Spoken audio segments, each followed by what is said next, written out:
The time draws closer when we're going to find out what happens in this dramatic story of the Northwestern Wildcats. Coach Gary Barnett's dramatic turnaround, one of the biggest stories of this decade in college football. Coach John Robinson has his USC Trojans back in the Rose Bowl for the first time since 1990. It's coming up next here on ABC Sports.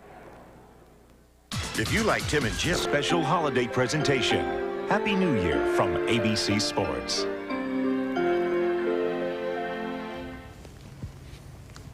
For all of us who once walked the halls of Northwestern University as students, this New Year's Day is a heart-lifting experience. For nearly half a century, we've had to watch as others cheered their alma maters in college football bowl games. Now, at last, in 1996, it's our turn again. I was delighted to find that Darnell Autry, who leads the Wildcats offense and is fast becoming one of the best running backs in college football, is majoring in theater at Northwestern Speech School. That's where I studied acting. Whatever happens, it'll be a great day for the purple and white.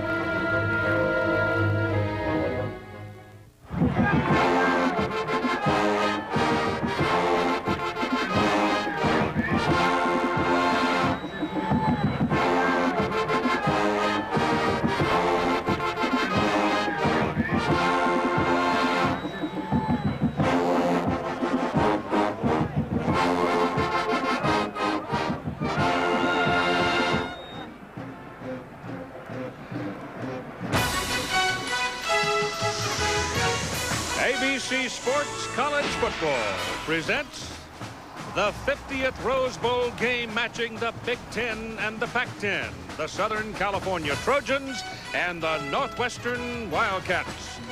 The original bowl game being played in your perfect conditions today, the temperature up around 80 degrees.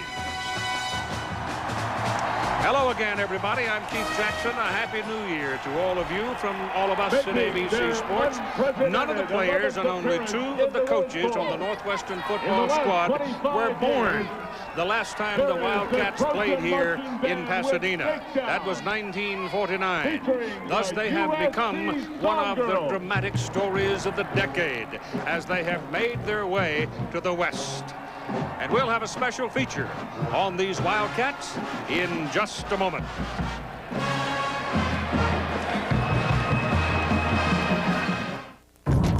That year, and then again the next year, and the year after, and then they went 0-11 my senior year. That was probably the highlight.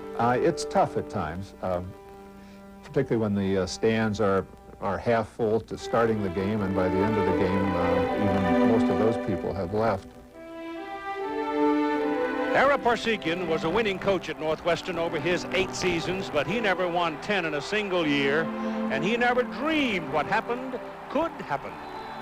Somebody would tell you that Northwestern was going to beat all these teams in 1995 and go to the Rose Bowl before the season started. They'd had your head examined. With Ohio State's loss to the Michigan Wolverines, the Northwestern Wildcats were the Big Ten Conference champions. Only once before it had that happened, and that was back in 1936 when Pappy Waldorf was the coach. Oh, it was indeed a magic season. And Coach Gary Barnett was the man of the year.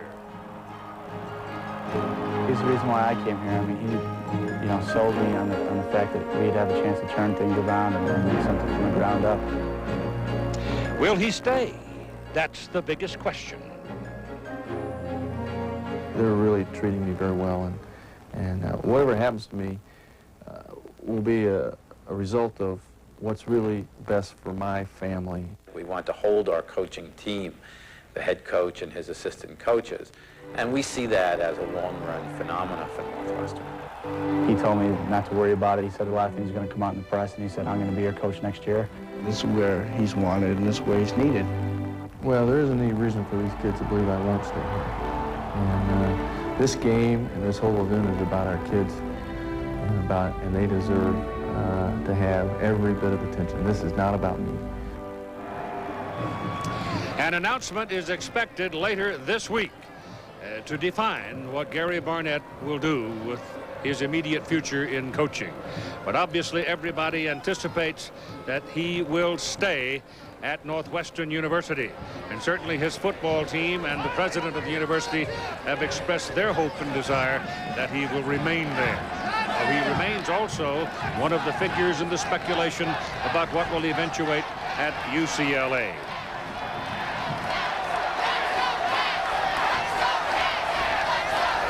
So the warm sun shines down on the old oval in the city of Pasadena as the University of Southern California Marching Band, directed by Arthur Bartner, is out in the center of the stadium, rearranging their formation now to present our national anthem.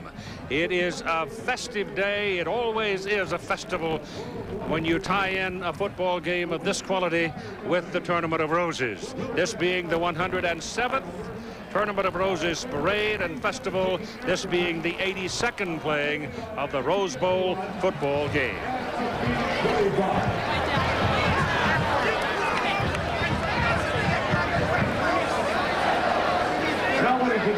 Now, the USC Marching Band and our national anthem, honoring the 5 and a P-51 going across the Arroyo as we take this break.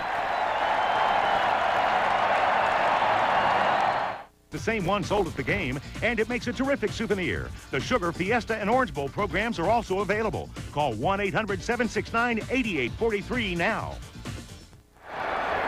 Kermit the Frog, the Grand Marshal of the 107th Rose Parade, theme being Kids, Laughter, and Dreams.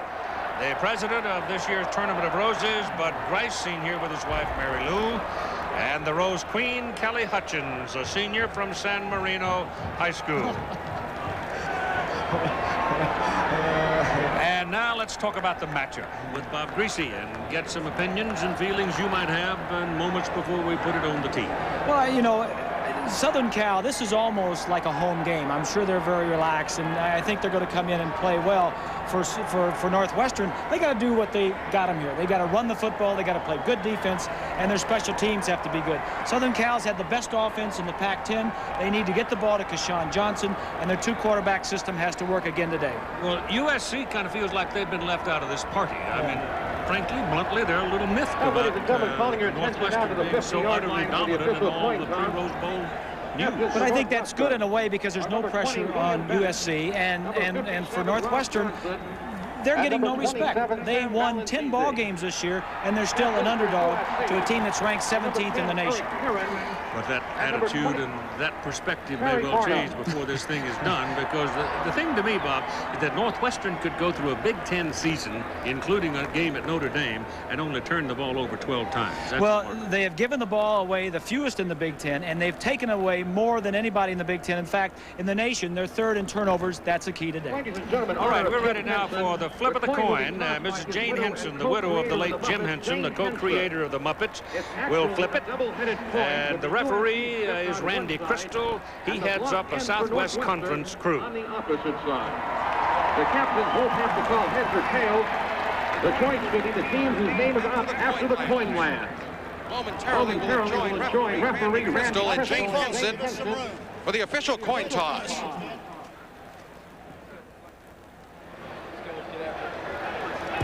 Good afternoon, men. I have a couple of introductions. This is Joe Darton. He'll be your umpire. I'm Randy Crystal. I'll be the referee. This is Jim Henson, who will toss the coin. This is the commemorative coin. As you can see, we have Southern California on one side and Northwestern on the other. I will ask that Mrs. Henson toss the coin in the air, and the winner will be face up, and we'll have 4 options: kick, receive, defend a goal, or elect to take your option this second half. Mrs. Henson, the coin.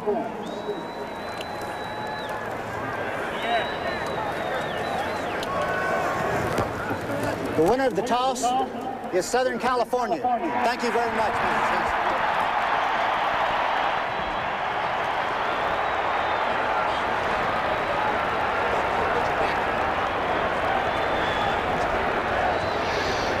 So the Trojans have won the toss. They'll take the ball, and we join Lynn Swan on the field. Thank you very much, Keith. You know, if you listen to both head coaches, you would think there are two teams that are playing that have absolutely no respect from anyone. John Robinson, when he addressed his team, told his team, everyone believes that our team was dredged up to play the Cinderella Northwestern football team because we did not come into this game looking very good. But he said his game plan is going to be very simple. He is going to be much more aggressive and try and get on top of Northwestern very quickly. Coming into this ball game, they have not played very well in the first half. They want to improve that, so they want to come out aggressive initially in this ball game. Gary Barnett says, you know, we come out here with a great record, and it's not who we have that's playing this game, it's how we play the game. He told this football team that last night. He said he doesn't have to hype his football team. He never has all year long. What he is most concerned about is how his team is going to play after 2 weeks of no contact. They've been in Southern California for 2 weeks. They have not been physical. He wanted to make sure his kids had fresh legs. What he is hoping for is that his team will get themselves up. They'll come out, not be overhyped, and execute and play the best ball game of the year. Let's now go back upstairs to Keith Jackson. All right, Swanee, thank you very much. And the turf is solid. Circumstances and everything about the day is just absolutely glorious. And we're ready to play football for the 82nd time. Over the past 81 years they played this game. There have been many with great drama, but few have matched the preamble leading to this one because of the great turnaround, as it is called the Cinderella story. Well, we've had all the romance. Now let's find out if she can dance.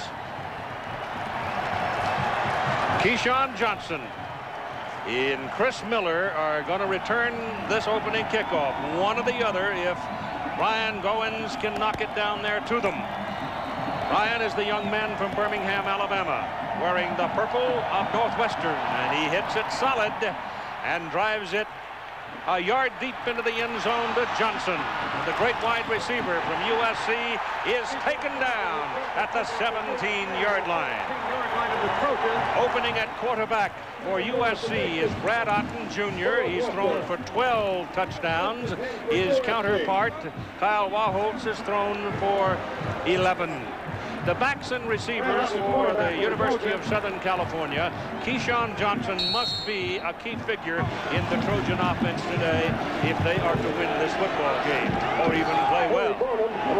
Opening at tailback is Laval Woods. And that's a surprise as Otten turns and throws underneath.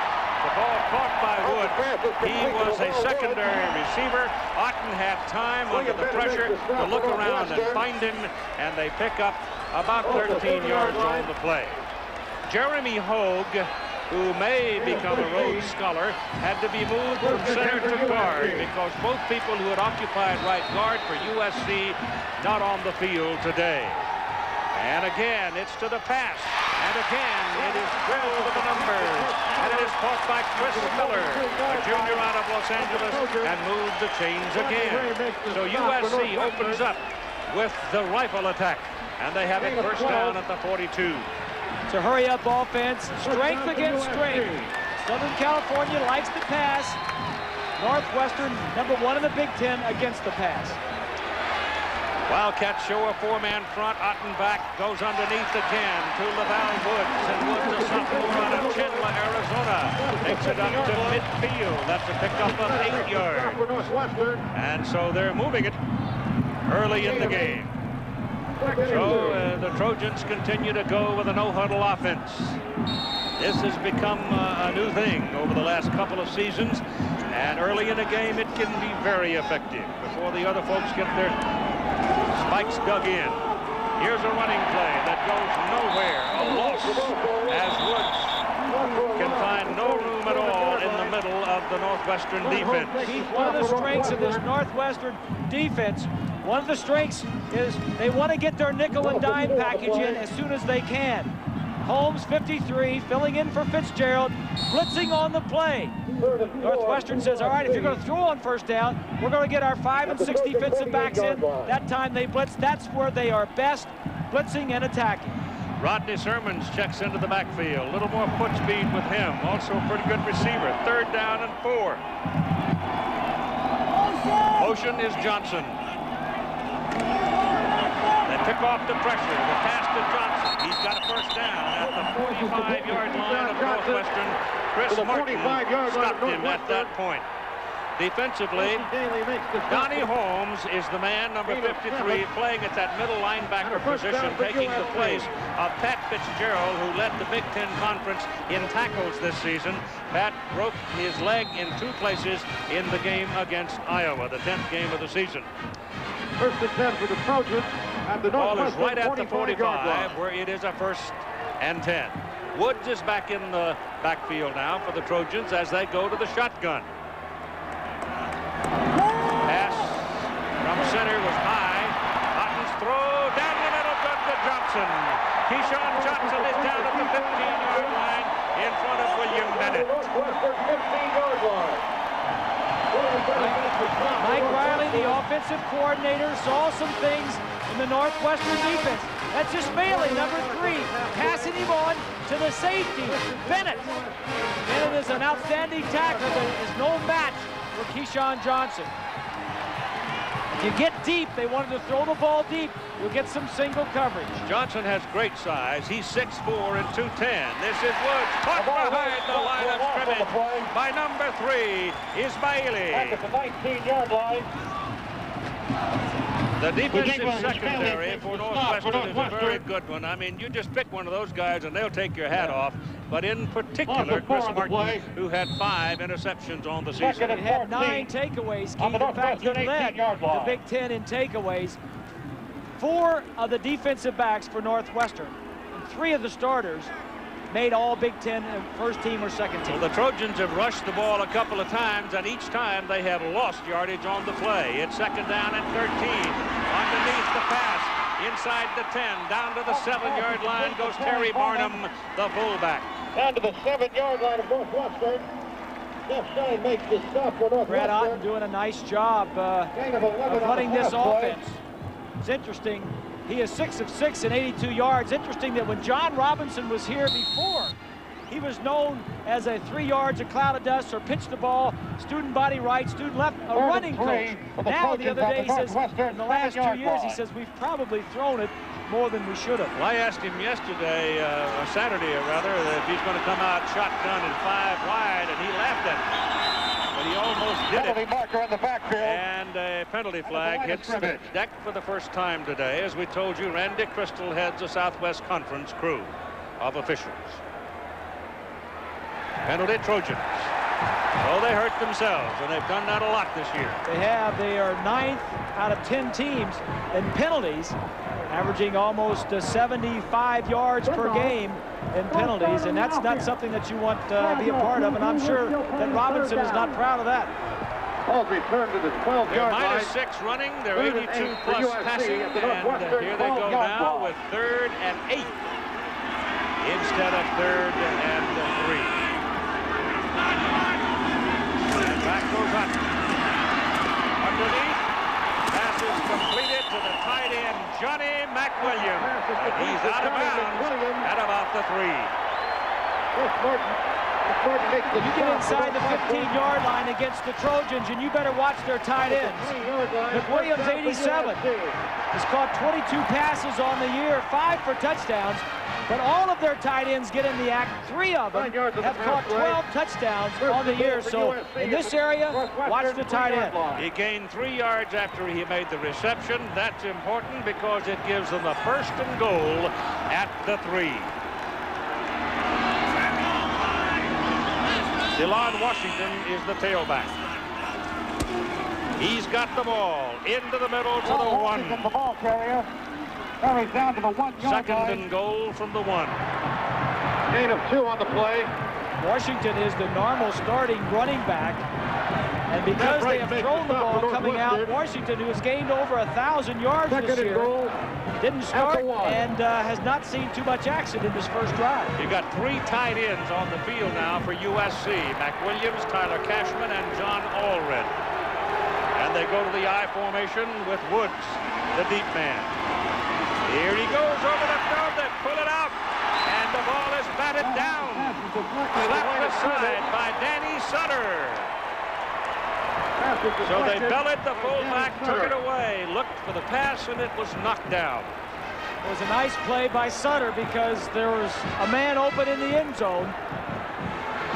Little play action, the two tight ends on this side. Sutter right between the receiver. Man was wide open. Nice play by Sutter. Anybody within 5 yards of him. Quarterback should have faked, got him in the air, and then threw around him. They go back to the run. Lavelle Woods, touchdown.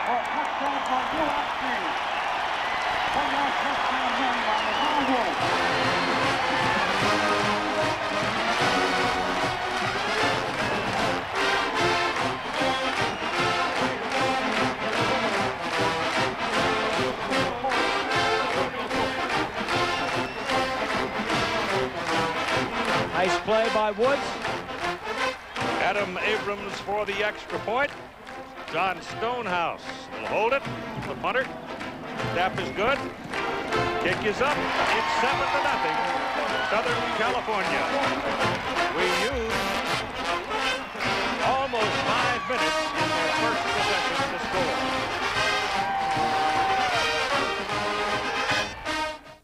This is the Rose Bowl, in case you don't know. And in case you don't know, you sure have missed a lot of fun over the years. Guess who's back there to return the kickoff? Darnell Autry, along with Ismaili, who is a blitzing linebacker. Here's the kickoff for the Trojans. Bastianelli puts it right into the arms of Darnell Autry. Here comes the big star of the Big Ten, and he's across the 30 and up to the 31-yard line. The man at quarterback for these Wildcats, Steve Scherr. Only 5 interceptions. Of course, he didn't throw the ball as many times as a lot of the quarterbacks did, but when he does throw it, he is very accurate with it and makes very good decisions. But of course, the man is Darnell Autry. 355 carries, 12 consecutive games, over 100 yards. That's something. That's a lot of carries in one season, Keith. And here he goes again, hit behind the line of scrimmage. This was a point. This was a point that John Robinson hammered on. You must wrap the line, the running back. You can't let him loose because he'll run right out of your arms and kill you. Rob Johnson anchors the offensive front for the Wildcats. Fibbed when they were looking for a center. Recruited as a linebacker, he said, yes, I can play center. Well, he's been there now for 45 or 46 consecutive starts. Made all Big Ten this year, too, Keith.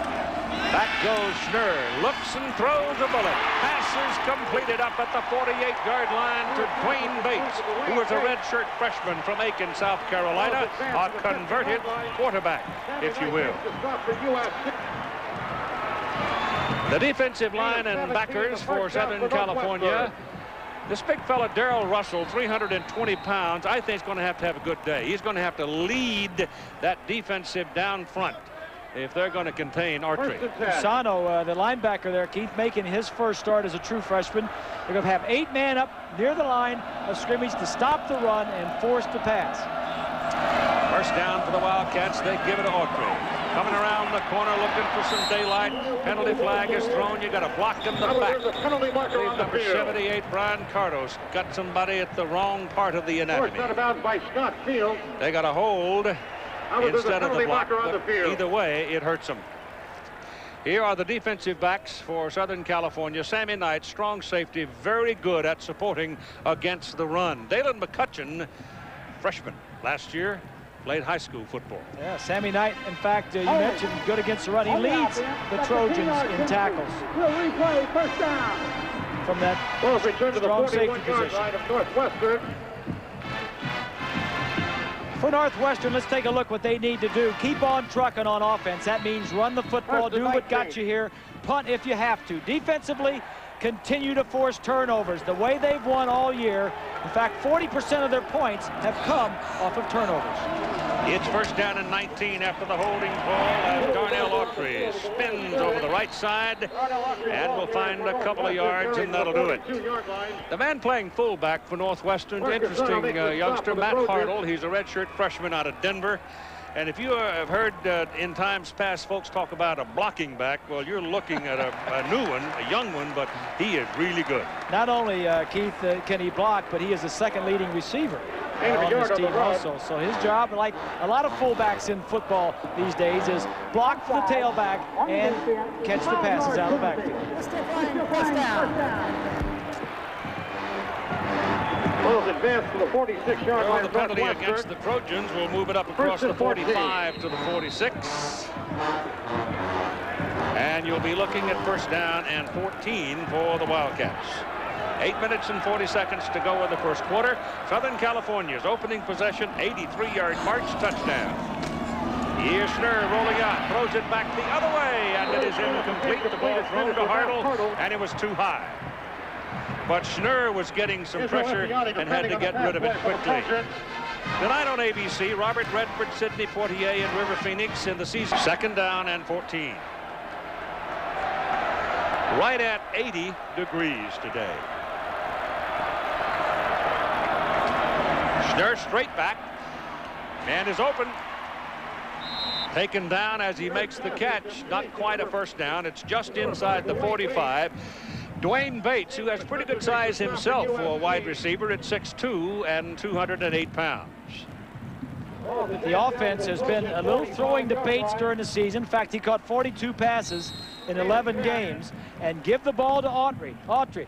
If you don't make the first downs, don't force it on third downs. In fact, this team, Northwestern, is the poorest team in the Big Ten on third down conversions. And if you don't make it, just punt it away and play defense. That's why they don't have very many turnovers. That's exactly right. Don't force it. Little shovel pass into Hartle. Hartle's got a first down as he breaks it inside the 35 down to the Southern California 34. Now that's a big first down, Keith, because you had that holding penalty on the first play of the drive. It was like 1st and 15, 1st and 20, and they picked up the first down without turning it over. Little shovel pass, safe play, blocked there on Heron, number 10. Just smart play, and I think that's the key to this Nebraska success. Do what we can do, and don't do the things that we can't do. Ball given to Autry, and they're going to take him down at just about the line of scrimmage, maybe a yard on the play.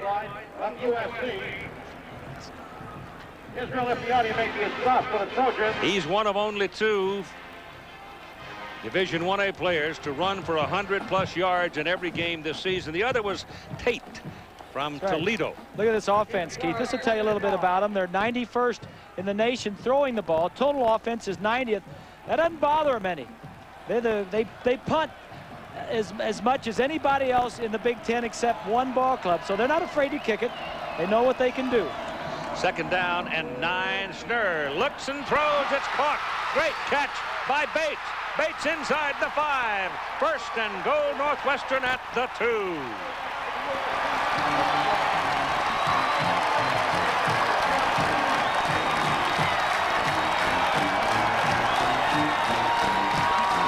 From behind, little play action, try to hold the linebackers and then run the slant.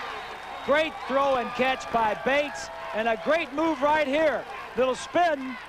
This is a big drive for Northwestern, getting the ball down after Southern California scored on their first possession. You can't catch him any better than that. That's a big play when you needed it. Put the ball exactly on the 3-yard line where it is first down and goal. Guess who? No, he's going to throw into the end zone, and it is incomplete. The pass was intended for the tight end Shane Graham, 6'6", 274. Brian Kelly, a mere 190, knocked it away from him.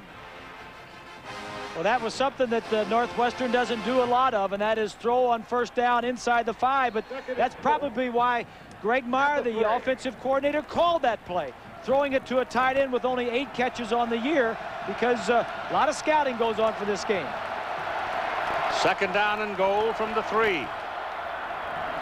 Autry to the corner.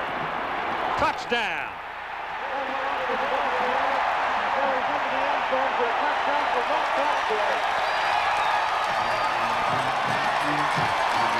Of all the running backs in the country, I think he can use leverage as well as anybody, anywhere after he is hit. Leans that body and drives those legs. And so both teams now have scored in their initial possession.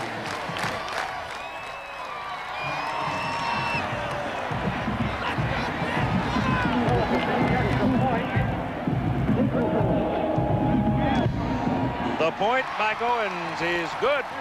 Of course, Sam Valancisi was a big story until he tore up his knees celebrating. And the redshirt freshman has come on to replace him. That's a move by Autry. Autry thought about inside, and then just lowers his head, and just determination gets it in. Scoring drive reflected there. 3 of the 10 plays, 3 big ones by Dwayne Bates, totaling 57 yards, including the very athletic catch and run to put him in scoring position. So here's Goins kicking the ball deep. Johnson drifts back 4 or 5 yards in the end zone, and he'll put a knee down and bring it out to the 20. On Saturday, January 13, the season premiere of by Northwestern. It's been 47 years since the Wildcats have been in the Rose Bowl, and they come out here. Southern California stuffs them right on the first drive, 12 plays. Northwestern comes right back and evens it up at 7. Now let's see what the Trojans do as they start at the 20, working out of a shotgun. Otten lets it go big. He's got his man, and it's too deep. Chris Miller had a full stride on the defender, and the ball was just a little too high for him. Trojans wanted to throw deep, but you can't throw it out of bounds. He was wide open. They need a rosy day for the quarterbacks for Southern California. They'll play 2 of them. And defensively, they need to stop the run. Autry, in particular, if you stop Darnell Autry, you'll stop the run. Second and 10 for USC at the Trojan 20. It'll be second down for the Trojans. Even 6 minutes to go first quarter, a 7-7 tie. Elon Washington is the single back for USC. Otten back looking to throw again. Pretty good protection. Now he goes down. Mike Warren just kept on fighting and fighting and fighting, and finally he got him. Northwestern will make you play every down. Take a look at the pass protection. It was good enough for Otten to throw this football. It just was too long for him. The coverage sack got there. Nobody open in the secondary. Only the second sack on the year for Mike Warren. Northwestern, before today, has given up only 2 touchdowns in the first quarter throughout their entire schedule. They've been very stingy early in the ball game. This pass is down the middle, and it's completed for a first down beyond the 30-yard line to Chris Miller. Well, you know they're climbing all over Keyshawn Johnson, so Miller becomes very obvious, and that time went up and made a reaching catch. Here he is right here in the slot. He's just going to go down and break to the inside. Watch the defensive backs as they drop back. That's the zone. They're covering areas, not people, and it's a little easier to get open against zones than it is man coverage. It also makes Johnson more available, doesn't it, because of his size? Oh, yes. That pass is too high. He knows how to run good routes against zones. Terry Barnum, the fullback, out of the backfield, and the ball was thrown over his head. Terry's 5'10", 200.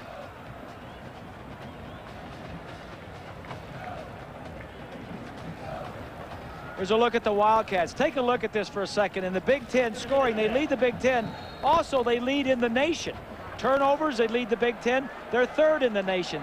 Those 2 big reasons why they are where they're at. They're at where they are. Ball is drilled to Larry Parker, and Parker's taken down at the 40. They're going to need about 5 yards for the first down. Southern California, to give you an idea of how things have changed over at Troy, here in this first quarter, they have 120 yards in passing.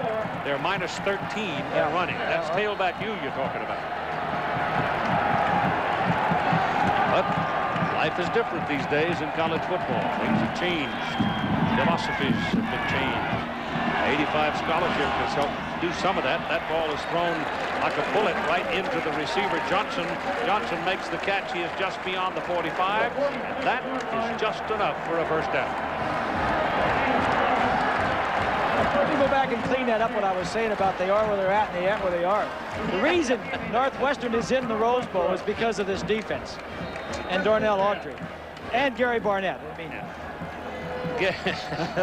Gary said he likes the matchup of his defense against the passing offense. That ball is intended for Chris Miller, and again is thrown too high and thrown too far to the sideline.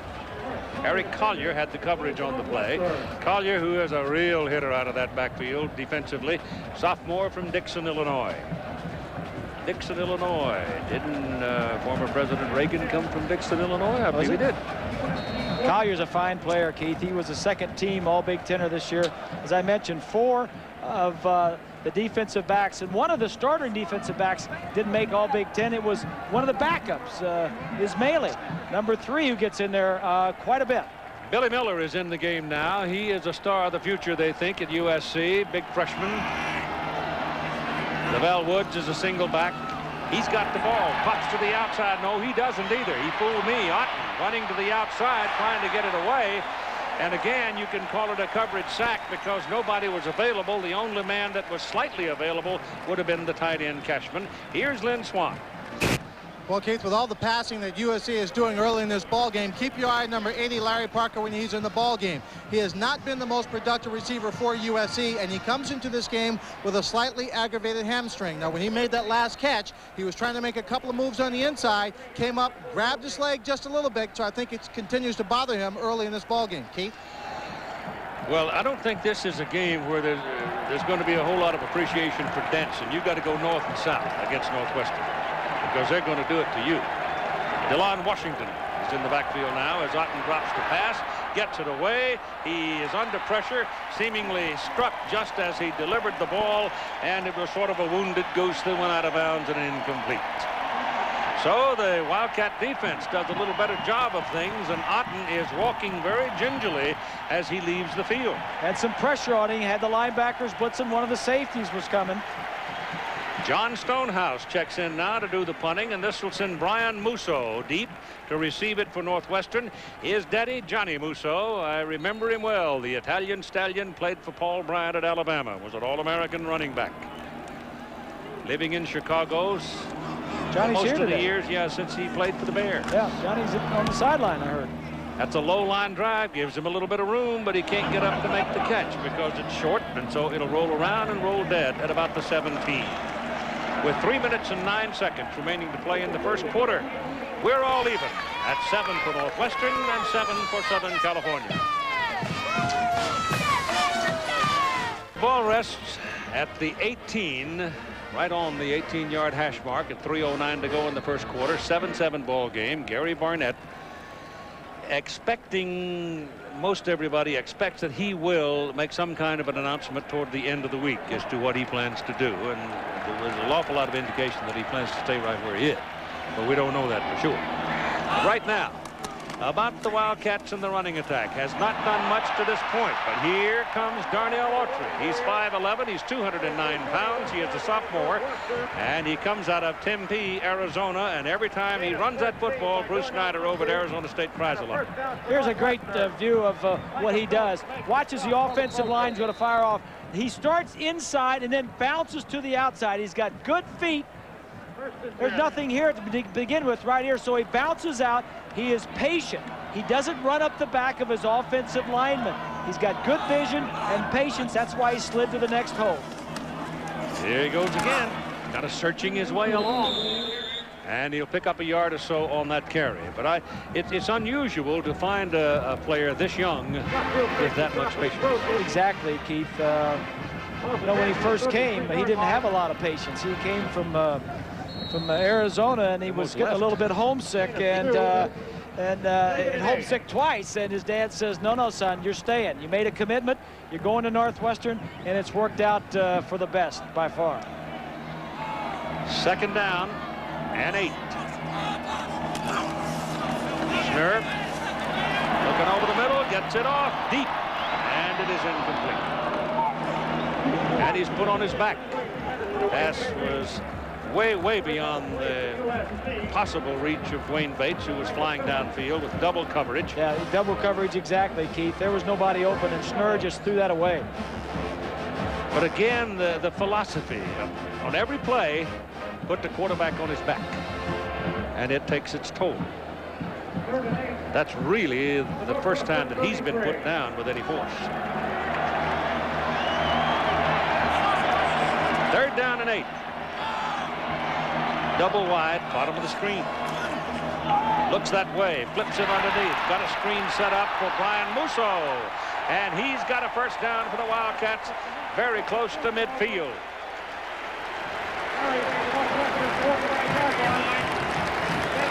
That's why they like Schnurr so much. He sees the field well, and he makes quick, good decisions. And Musso, the third wide receiver in this group, plays a lot and can run once he gets the ball. He is the punt returner, so he's got a lot of ability after he catches the football.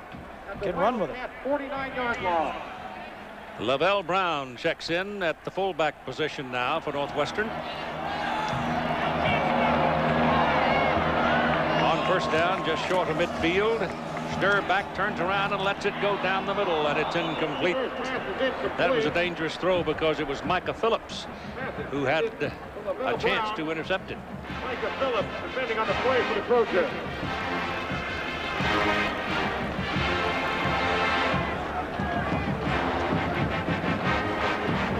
Mark Cusano comes back onto the field now for the Trojans, and Phillips leaves. Talk about experience, Keith, in bowls. Look at USC has played in 37 bowls, 27 Rose Bowls, and won 19. Northwestern has been in 1 Rose Bowl and won it.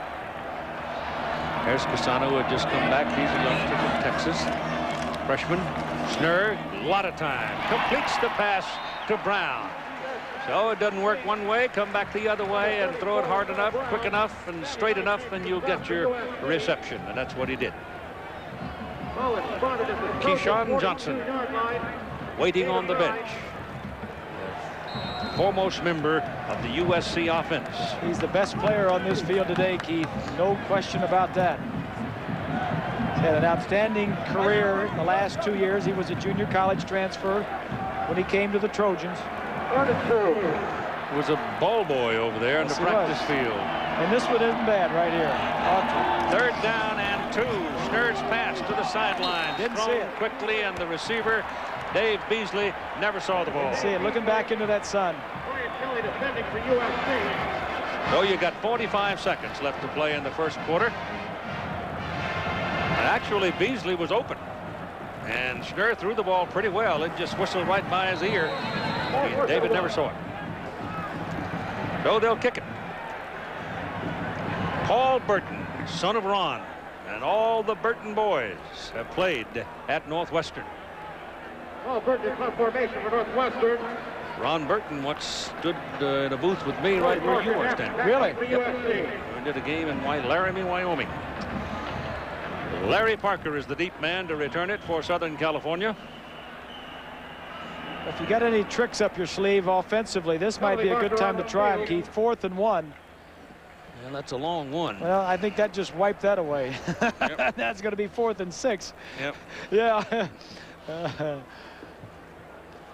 You know, I don't know Gary Barnett. I don't know how good he is with X's and O's, but he has done an outstanding job motivating this Northwestern team. I think he's smart as a whip because he deals with the human factor so well. Exactly. The psychology, the philosophy, and everything that goes into motivating these players. So here's 4th down and substantial now, and you can be sure this will be fun. That's one of the linesmen coming in. And Randy Crystal. Want to back up the Cats some more.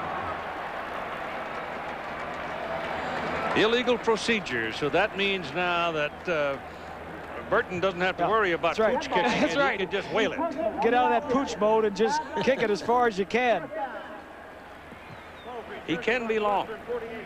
The day we saw him against Penn State, that very cold day, and Evanston, he didn't have a particularly good day. I mentioned he's kicked more than any other punter in the Big Ten except one. That's a good one. Nice and high. And it is fielded by Parker. He's coming to the 22. And down he goes. So it'll be first down, Southern California, with 34 seconds to play in the first quarter in a 7-7 tie. Of the 1996 Rose Bowl, brought to you by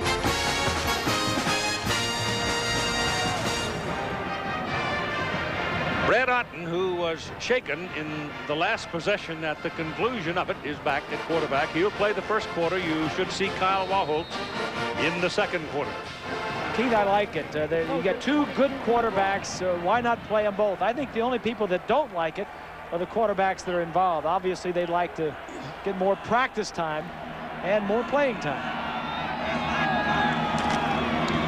This is DeLon Washington. A tailback, a couple of yards on the carry.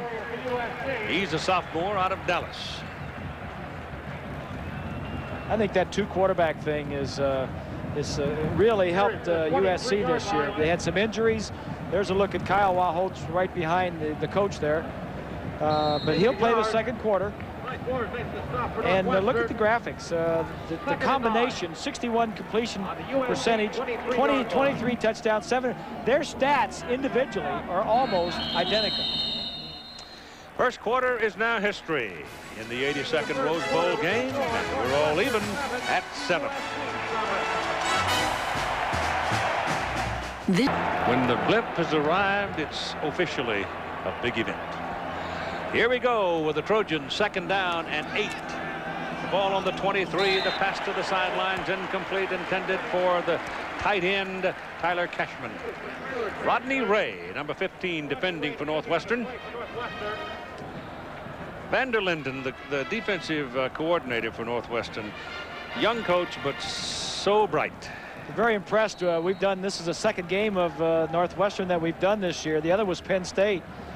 Always wants to have something new for the quarterback to think about. Usually a blitz, normally from the weak side. Always give you something new to think about, something to be concerned with. 5 out of 6 on third down conversions. That ball was high, but Otten pulled it in all right. He's standing around a long time, finally gets some room and throws it, and it's good to Johnson. Keyshawn Johnson coming back to the ball to help his quarterback, comes up with a big play.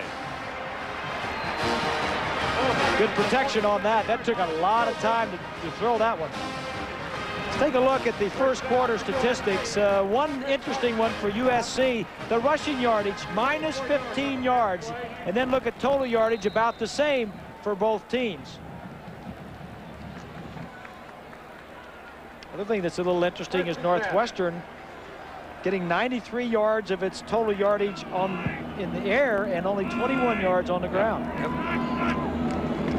Ottenbach gets it off this time quicker, and it is caught, and it's good for another first down. And going into the crowd is Keyshawn Johnson, coming out now. Long-legged thoroughbred. Here's Lynn Swan.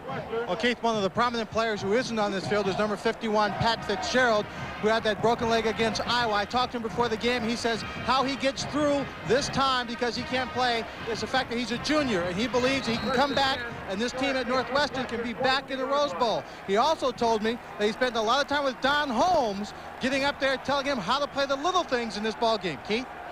And doing a job of it, according to his coach. They're very proud of the way Holmes has reacted.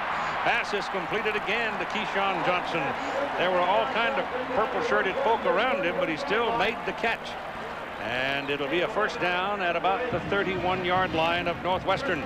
6 catches now. Yeah, this is nice. Go ahead and run it. Now I'll ask you to stop it in a minute. Go ahead and run this. Johnson's in the slot, going down. Now the quarterback is rolling out. Stop it right here. Now see, he's covered. He's going to work back to the inside. Watch as he's going to slide back inside. Look at him work away from the defense. Quarterback finds him. That's a big league move. And it's first down at the 31-yard line. Otten again throwing. Cashman, the tight end, dropped it. Right behind him was the linebacker, number 52, Tim Scharf for Northwestern. Though he had not touched him, I think that Cashman could certainly feel him being there. And he was kind of wondering which way to go with him and didn't look the ball all the way home. We mentioned that USC changes quarterbacks. That Wahholtz usually plays the second quarter. Hasn't come in, huh? Well, I guess because Otten started this drive in the first quarter, we're going to let him continue. At 13:57 to go in the first half, we've got a timeout. Even at 7. So look at John Michaels, number 77. He's all these offensive linemen, fifth-year seniors, but Michaels never got to play before this year, was the backup to Tony Baselli last year, stepped in and made the first team All Pac-10.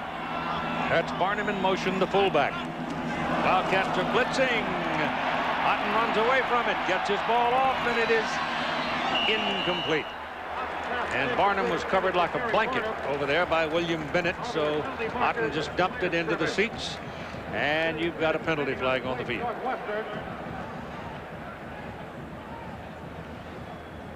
Can be any number of things here.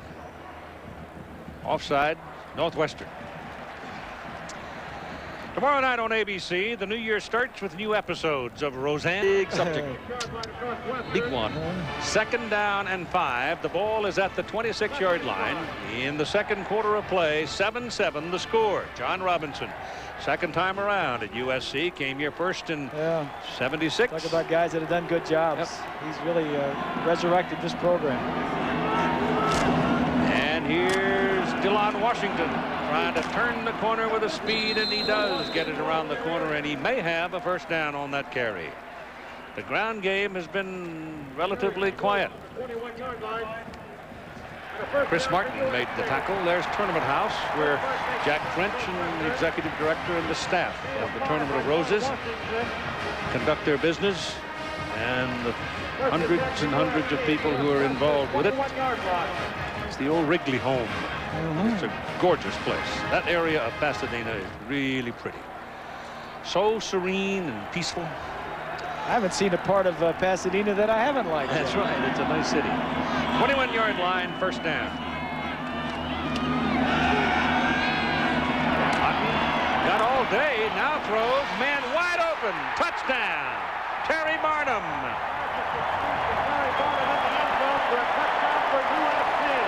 He got lost in the band.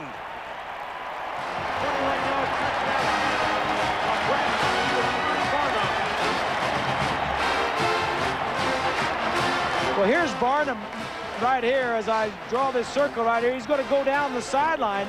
The tight end is going to go down the middle, but he loses sight of him. Barnum is going to clear right now. He's going to come open, and the quarterback comes off of him. Then he scrambles a little bit, sees him again, and a nice catch by Barnum. Trojan band is forming down there, and in that corner, and I think he kind of got lost in all the colors. Yeah. We finally found him, and the kick is good. And so with 13:05 to go in the first half, the Trojans go back to the lead 14-7.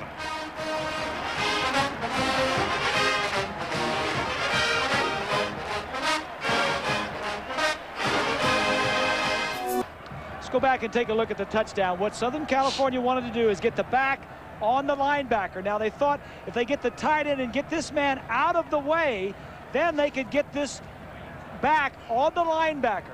Now watch as the tight end clears. Now he got one-on-one with the linebacker. He drops, he thinks he's safe, but the back continues running down the field, and they cleared out. Good planning and scheming by Southern California offensive The kickoff coaches. to the goal line for Hudhaifa Ismaili, a defensive linebacker and back, and he breaks loose, rumbles up the sidelines. A terrific return all the way to about the 48, 49-yard line. I mentioned the defensive backs, Keith. One of them is not a starter that made All Big Ten.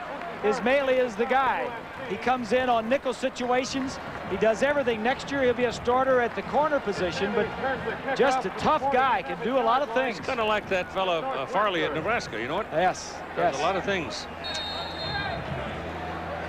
All right, ball just beyond the 47-yard line for Northwestern as the Wildcats come up with Darnell Autry, the single back.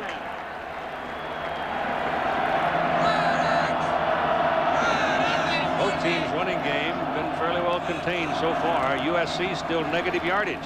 Had the little quick pass to Dwayne Bates, and Bates will have close to a first down, just short of it on the mark, and put the football down on the Trojan side of the field at about the 43. At times Schnurr checked off at the line of scrimmage. 8 Trojans were in the area. Single coverage on the outside. He checked to a quick out, hit his main man Bates, and picked up a first down. Oh, close to it, 9 yards, I guess. Second one. It's a short one, too, so they might want to do something fancy here. Who knows? They got double wide, bottom of the picture. give it to Darnell Autry. And the big sophomore will hammer it down the middle of the field with a first down at the 32 of Southern California. Jesse Davis made the tackle. I love watching this kid run. Watch, straight blocking. No lineman will pull. Just straight blocking. There's a little slip block there. The center's going to come around and pick up Tyeska, 34, the linebacker. But watch, as Autry starts wide. It's called a stretch play. Everybody stretches, gets their man, and if he sees any creases, goes right up through him, and he does a very good job of it. First down on the 32. Here he comes again, and this time the Trojans handle him pretty well. Pick up a couple of yards on the play. It's Eric Heron getting his name called for the first time today. Former Marine. Ex-Marine, was in the Gulf War. He's a Gulf War vet. Oldest guy on the team at 26 years old. And the captain.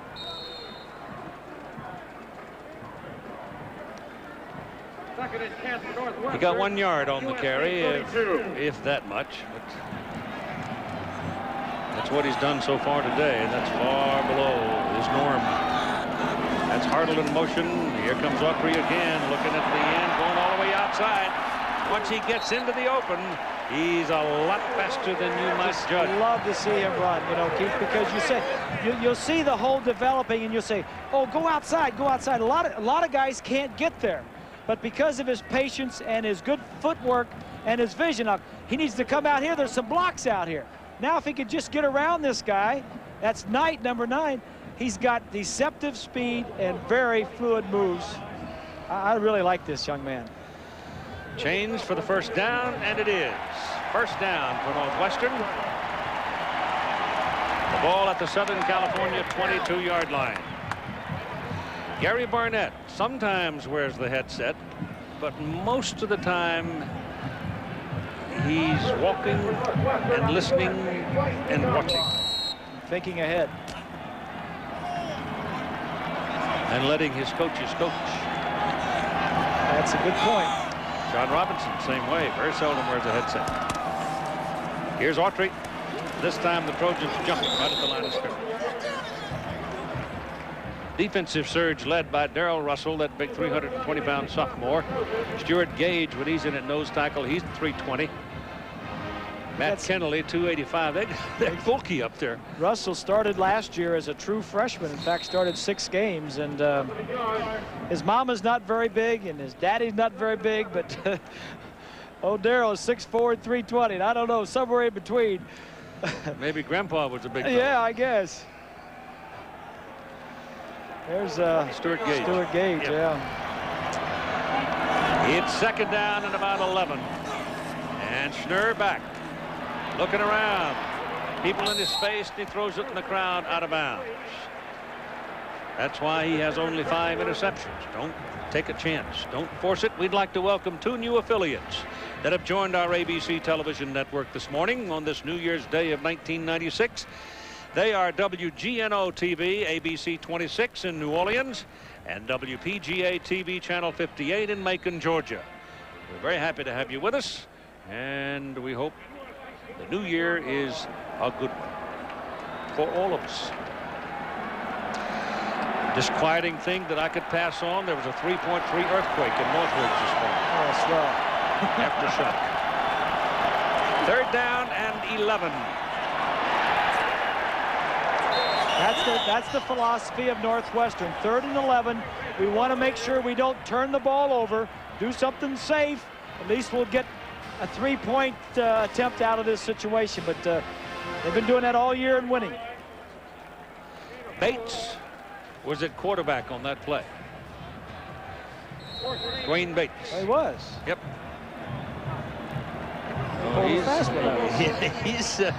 Well, he was a very good quarterback. He's a high school quarterback. Recruited him. Goins for the field goal. It's a plenty of leg on it, but he missed it. 37 yards, long and high, but not straight enough. And it remains 14-7 USC.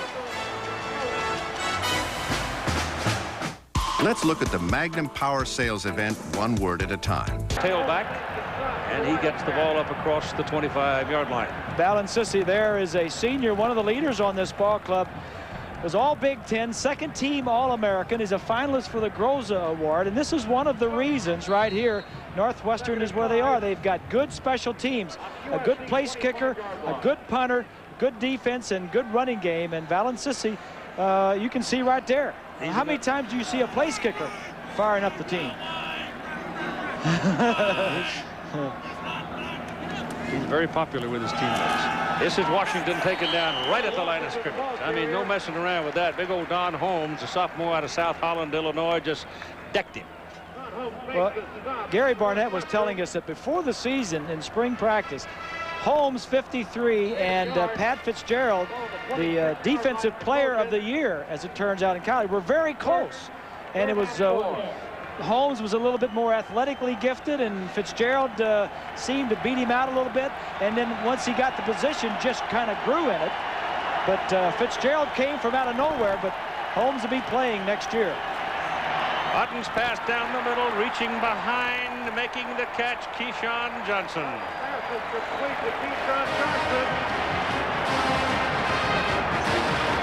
That's a first down. And here comes the blitz, the purple blitz from the outside. 33 is Collier, the strong safety, and he gets hit by, that's Holmes inside. Now, we have not seen Warholtz yet in the ball game, so the two quarterback system as such has not been evident today. Hutton has gone all the way. And talking to JR yesterday, he didn't give us any indication it would be any different than it had been throughout the season. He also denied he was going to come passing out of the shotgun. Hutton's pass, again, hooked to the left side. Tyler Cashman makes a very good catch. He's a yard short of a first down. John knows you pretty well. He probably knows who he can trust and who he can't. There's a look at Kyle. Got his helmet on, though. Before, he didn't have his helmet on. Looks like he might be getting ready for a little action. Ball is up at the 46-yard line. We're at second down and about 2. The Trojans, they lead in the ball game 14-7 with 7:20 to play in the first half. Passing, USC 214 yards. Running, -4. And that man's coaching this team. I mean, 10 years ago, you would never thought of that. Keyshawn Johnson is the man in motion. Turns back into the middle of the field and makes the catch. And has a first down for Southern California at the Northwestern 32-yard line. That's what makes him so tough. Against the zone, he just turned right back into the crease, and he's a big target, and he was gone. 8 catches for 124 yards. There he is right here, Keith. He's trailing. Now watch as the blitz is going to come. Can the blitz get there before you get the ball off? Double move inside. One receiver, the tight end came in. That's a trail move, very tough to cover. You know, I think when John went to the NFL for several years and came out, I think he started throwing the ball a lot more in college when he got back. Here's Washington. They pursue well, and the man who ran him down and made the tackle, it looked like it might have been Mike Warren. Golf course. Tough golf course. You can handle it, though. Long. Second down and 8. Hutton looking around. They got a hold of him, but he gets the ball away. And the pass is completed to his tailback, Washington. And it's another first down. And let's check in with Lynn Swan. Well, Keith, if you're wondering why Warholtz hasn't been in, and I know you are because you've been talking about it, I've been talking to personnel on the Trojan sideline. John Robinson told both quarterbacks if one or the other guy got hot, he was not going to guarantee that the other man would come into the ball game. So obviously, it's a hot arm of Otten that's keeping him in the ball game and Warholtz on the bench. Good point, Lenny. He's 18 of 25, 248 yards, and a touchdown. And he's got him first down and 10 at the Northwestern 18-yard line, and the Trojans have so far pretty well owned the second quarter. Pressure coming from behind. It's Ismaili. And he takes him down on the sack. That's 3 sacks of Otten. And Ismaili has done this all year long, Keith. If there's been one guy that's been a thorn in everybody's side, it's Ismaili, number 3. Watch as he comes off the corner. We mentioned that Vander Linden likes to come from the weak side. This is the 6th sack of the year for Ismaili. He's a defensive back. He doesn't start, but he made all Big Ten second team, and he is quite a fixture in that secondary. That's why that left tackle's got to be a dominant player. Yeah, exactly. But most of the time, he's going up against a halfback. Yeah, halfback. The blind side is the vulnerable side for the quarterback. He's caused a lot of things to happen this year. 4:46 to go in the first half. Timeout. To do TCMP audits. We're thinking ahead. 17 after the sack. And as you saw, that sun shining over the top of the press box is going to be right in the eyes of any wide receiver that goes to the corner and looks back. Now look at the shadows, the long shadows. And they'll run it with Washington. And it's a big one down to the 11-yard line, and Keyshawn Johnson is the man that opened the door. Nice call, Mike Riley, offensive coordinator. Predominantly been throwing the football. Now you get it 2nd and 17. Let's see what Keyshawn Johnson does when he's not out on a pass. Oh, not bad. Gets a big piece of a guy with a high number on there, huh? Defensive end. It's Giametti. That's a good run by Washington. Mike Riley right there calling the plays. 3rd down and 2. That's Barnum in motion. Pitch that ball to Washington. A lot of folks over there wearing purple and no place to go. There's a loss on the play. Danny Sutter, number 50, was the man who was over there. And ironically, Danny Sutter and one of the Iowa tackles were the people who fell on the leg of Pat Fitzgerald and broke it in the Iowa game. Sutter's got a brother that plays a little football with the Cleveland Browns, or Yeah, I don't know if Sutter family has. I don't know if we can call them Cleveland Browns, but I don't know what they are. Adam Abrams for the field goal try of 30 yards. He got it. So at 3:29 to go in the first half, the Trojans now lead by 10.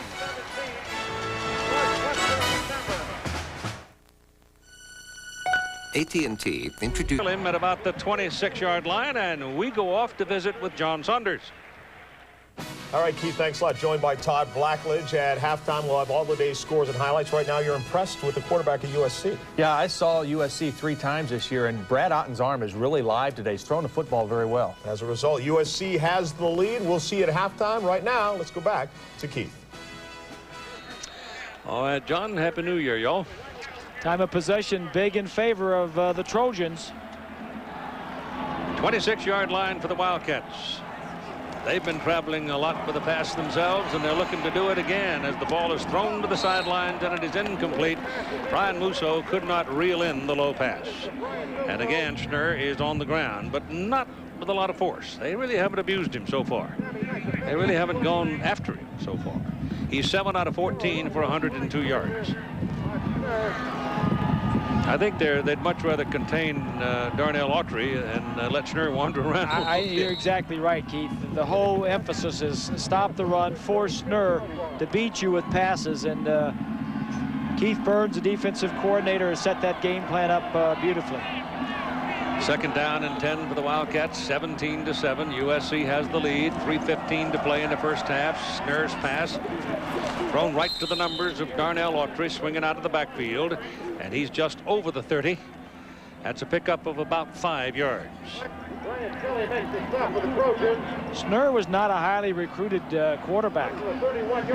School in the St. Louis area. He's a junior, a redshirt junior. He'll be back, but his strengths are his good decision making, his intelligence, his leadership, and he's very competitive and doesn't turn the ball over. Fewest interceptions in the Big Ten has been thrown by Steve Schnurr.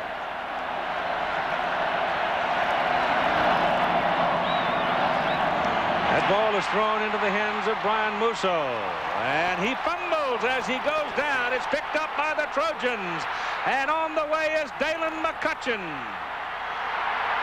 And it's touchdown for the freshman.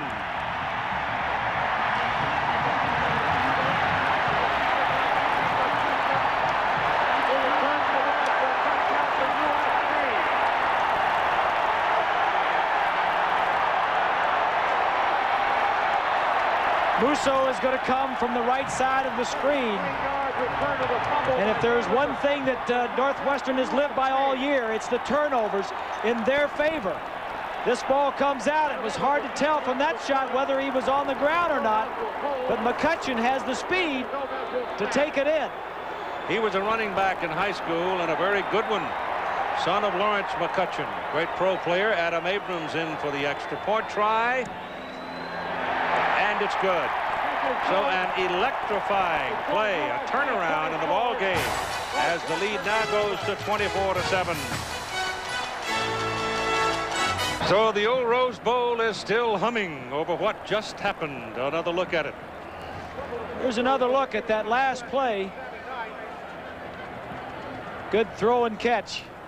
Now the question is his knee down before the ball is loose? There's an official standing there looking right at it. Here comes Micah Phillips. That's Sammy Knight pursuing.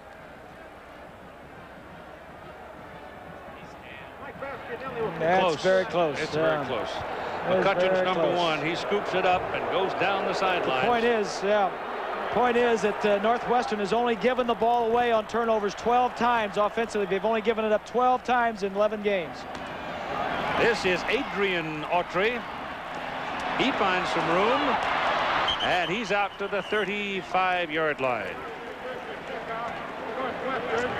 So the Wildcats kind of shocked, I'm sure, by what just happened when it appeared Musso had a first down and a big gain, and suddenly the ball is loose and going the other way. Northwestern is not a team that is very good at coming from behind. They've only been behind twice this year.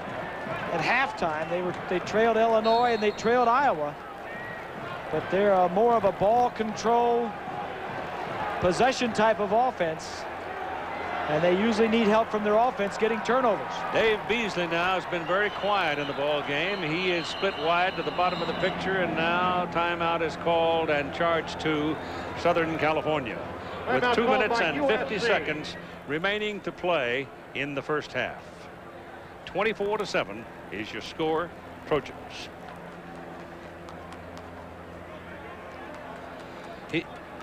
Here's Swanee. Well, Keith, you know, a lot of folks talk about Northwestern and whether or not this team is for real or not.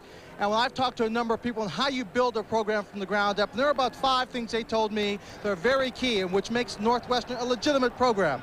Number 1 is recruiting the talent, having the people in place, training in weight room, building the people in that program, a good work ethic and discipline, having a system that works for the team, and then you wrap it out with a winning attitude. And there are a lot of other little details that go in there, but those are the components that Gary Bennett has been able to, Barnett, has been able to bring to Northwestern. That's why I think they're not just a team for 1995, but they're going to be a good, solid team as long as he stays there and keeps it going. Well, they got a whole lot of folks coming back next year. They do. In fact, 9 of the 11 starters on offense are back, and the key ones are back, and that is Autry and Schnurr and Bates, the wide receiver. They only lose the center and right guard. But, you know, something else, Keith, what Lenny was saying is intelligence. I think it's much easier to coach the players at a Northwestern or a Stanford, where it's tougher to get in, than some of the other guys around. They have a little bit more talent, but do it their way and not yours. Nothing on that play. It's going to go down right at the line of scrimmage, about the 35-yard line. Ifeanyi gets the call. Israel Ifeanyi making his first clear solo of the day on Darnell Autry. They've handled Darnell pretty well in this first half. Give him 1 yard on that carry. Here comes the pressure again. This pass is away, complete to Autry as Schnurr just stood up, scanned the field, and threw it right to him, and he was all alone. He's about a yard short of his first down, where it'll be 3rd down for Northwestern and about 2. Ball is spotted at the 42-yard line. So Hartle comes back onto the field, and the 2 coaches, Gary Barnett is on the shadow side, and USC's on the sunny side, as the shadows now begin to reach well across the field. You can see that.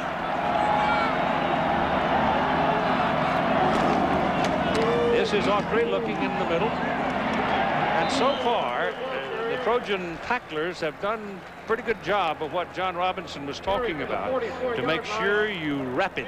Don't let him have any room at all, because he'll just run over you if you don't wrap him up. Good point, Keith. It's 4th and 1, and looks like Barnett's going to punt it away. But one of the things about Autry is not easy to bring him down. Usually, he'll break a lot of tackles over the course of a ball game. Well, I think Gary Barnett has given football a homily when he said some time back, he says, if you don't make mistakes, give the ball away, you only have to play one team. Yeah, just beat one team, not two. Don't beat yourself. That's right. And they've turned it over. Here's Burton taking all day because there was no pressure on him, pondering, well, if they're not going to come, I might run. But finally, they closed that door, and he did kick it, and it's returned by Larry Parker for about 4 yards, and the Trojans will have it first down at the 27-yard line. 1 minute and 25 seconds to go in the first half. Ball returned to the 27-yard line of USC. Eric Collier makes the stop. 8 yards on the return. I would think that you'll find both these teams highly regarded going into the next football season. I think another team that's going to be, you're going to find very high in your national polls or expectations next year will be Tennessee. How about Virginia Tech? And Virginia, well, yeah, why not? Underneath, the pass complete to Barnum. He's decked on the 31-yard line by Jeff Shine, a senior linebacker from Glencoe, Illinois. 31-yard line. But it was interesting, the attitude over the weekend and going into this ball game by the Trojans, because they're the home team and they truly, genuinely felt like they had been left out of the party. Well, they're not the home team officially, no. But as they far live as, here. Yes, they practiced at their own facility. Yeah, they didn't have to get on an airplane and go anywhere. It's also interesting, you know, bringing up the question of economics, because the Wildcats had to come out here for an additional time because Northwestern is on the quarter system, and the campus was literally shut down. And they don't have an indoor practice facility anyway. They don't have an indoor facility, so they would have had to live in a hotel if they'd have stayed at home. Yeah. So it was just about a wash, and having them come out here where they had the good weather and got in some good work. The only problem with that is you're out here for 2 weeks, and that changes up your whole system. You're staying in a hotel room, and there's a turnover. Northwestern got it. So the Wildcats get a break. And the purple and white side of the stadium stands and cheers. Lavelle Woods coughed it up. Ismaili, number 3, is near this. Let's take a look. They've done this all year long. 32 takeaways by this purple defense. That's 52, and they're pulling at the ball. That's sharp, and Ismaili is on it. And it's first down Northwestern at the Southern California 34-yard line. 12 seconds remaining to play in the first half. Schnurr sets him up. He's got 4 wideouts. He gets it away down the middle. It is caught by Bates. Caught by Bates down at the 12-yard line, and timeout is called. Wildcats will have 2 left. Kelly defending on the play. It's a nice play by Schnurr and a good call by Greg Meyer. You don't have much time left. Now the decision is, do you kick the field goal with a field goal kicker? You're All-American. Your second-team All-American is hurt and out of the ball game. Do you go with your backup who's already missed a field goal, or do you throw one in the end zone? You got 5 seconds. Throw it in the end zone. You got 5 seconds. If you run a play, you're not going to have time to run it second. He told us before the Penn State game that he felt the kind of people he had playing on his football team were risk takers. And they'll take a chance. But he's got his kicking team coming out. So he'll take risk. He won't take chances. Don't take chances. Yeah. That's right. Take a risk, but don't take a chance. Right. Difference. And the place kicker is out there. I think the whole key here, Keith, is momentum. They get the ball too. Well, I mean, the fumble that was returned by USC for a touchdown took the momentum away. If they can get back on the board with a field goal here, get a little bit momentum going into halftime. And then they get the ball first to start the second half. Yeah. Makes it carry over. or the potential for carryover. 29-yard. So here's Brian Goins. He's in there. This is from 40 yards. No, this is from, what did it on? The 19-yard. So it'll be 29 yards.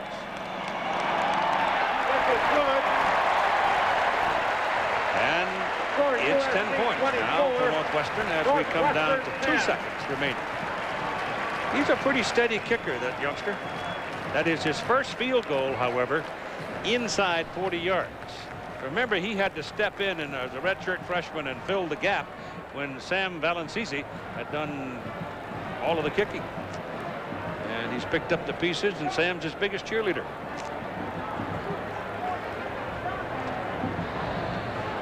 So it's 24-10 as we head for the clubhouse. And as Bob said, right now, Old Mo might be wearing a purple shirt again. Coming up at halftime, John Saunders and Todd Blackledge will run over the scoreboard for you. And we'll also show you the USC and Northwestern marching bands. We haven't seen the attendance number yet, but I don't see a whole lot of empty seats. The press box side of the stadium is basically purple and white. I think that's one of the great things about this game, Keith, the last 5 years, that the teams that have come have been new teams. 5 different teams have been from the Big Ten in the 90s, and from the Pac-10. Oregon here was a couple years ago. Penn State was here last year. Just really some fresh, new people, freshness out here. It just brings a vitality. Oh, they stay to the end. They don't leave early. Little pop up, and it is fielded by the Trojans, and you got a penalty flag. Ryan Tyeska, a linebacker, caught the ball, and the clock didn't start until the ball had come down and was touched, and that leaves 1 second on the clock. And now there's a penalty flag to be resolved here, and it may well be against the Wildcats. It is. You can call for a fair catch on a kickoff, you know. I don't know that Tyeska did, because I didn't see him do it. But there was Northwestern people all around him when he was trying to catch the ball. Interference with an opportunity to catch with contact. That's a 15-yard penalty. And that is the call. It's a 15-yard penalty. Big penalty. Yeah, and you're right, Keith, because it gives them one play to send Keshawn Johnson straight down the field and throw an alley-oop into the end zone. The ball is now at the 42-yard line of Northwestern. There's Tyeska, 34. Yeah, he did get his hand up. Yep. You can fair catch it, and that was a very good quick thinking by him. Good call by the official. Yep. First down, only time for one play. And out of the shotgun, Otten steps up, looking around. Now lets it go high. It's in the end zone. It's beyond the end zone. It's out of the end zone. And the half is over.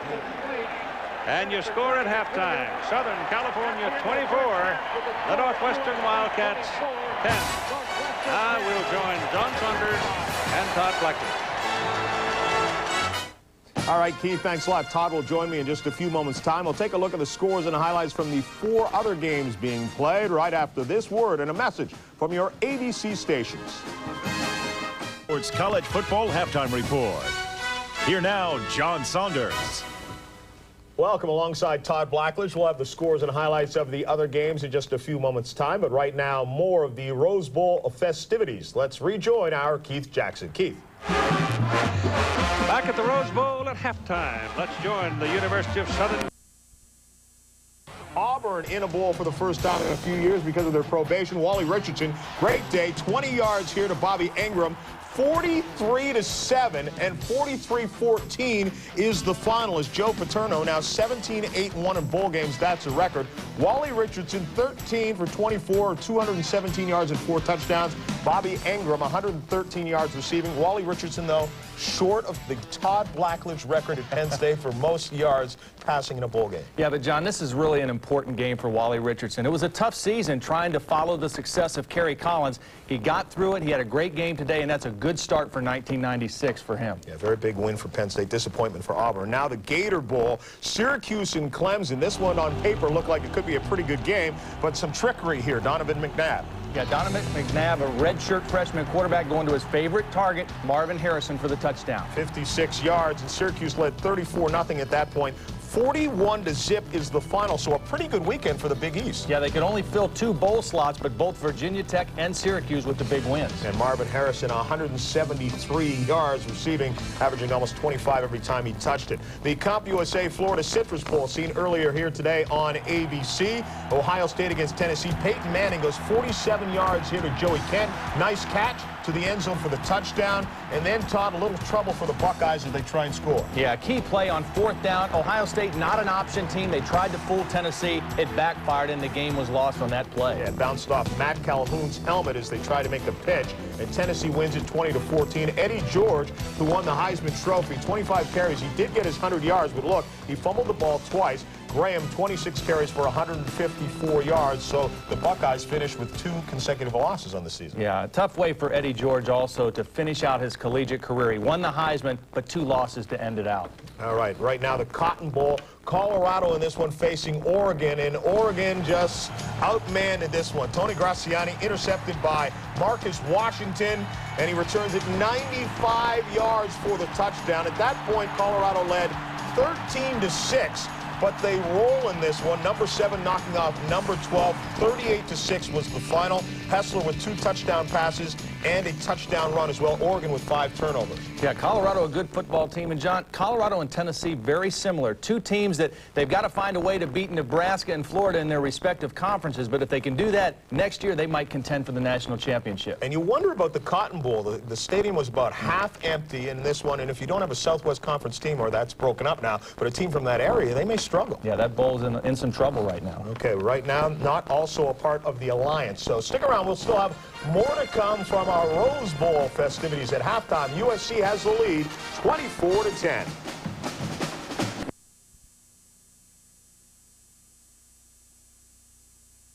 What do you think at this point? Well, I think Northwestern is out of sync. This is not their style of game. Defensively, they only give up 13 points a game on the average. They've already given up 24.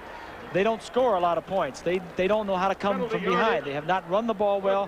What they need to do is get back to creating turnovers like their defense did just before halftime. I don't think they can win this game if their defense doesn't help them with some turnovers and get them some good field position.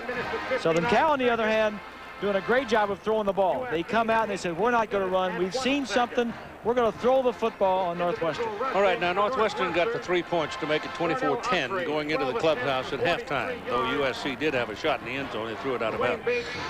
But there's a personal foul penalty assessed against Southern California at the close of the half. That's marked off against them to start the second half, so they're going to have the ball first down at midfield. Give them a little kickstart, but still you have to move it down. The game is not over by any stretch of the imagination. Northwestern has played too well, and I've got too much confidence in Gary Barnett that he is going to say the right things at halftime to get this team to come out and play well.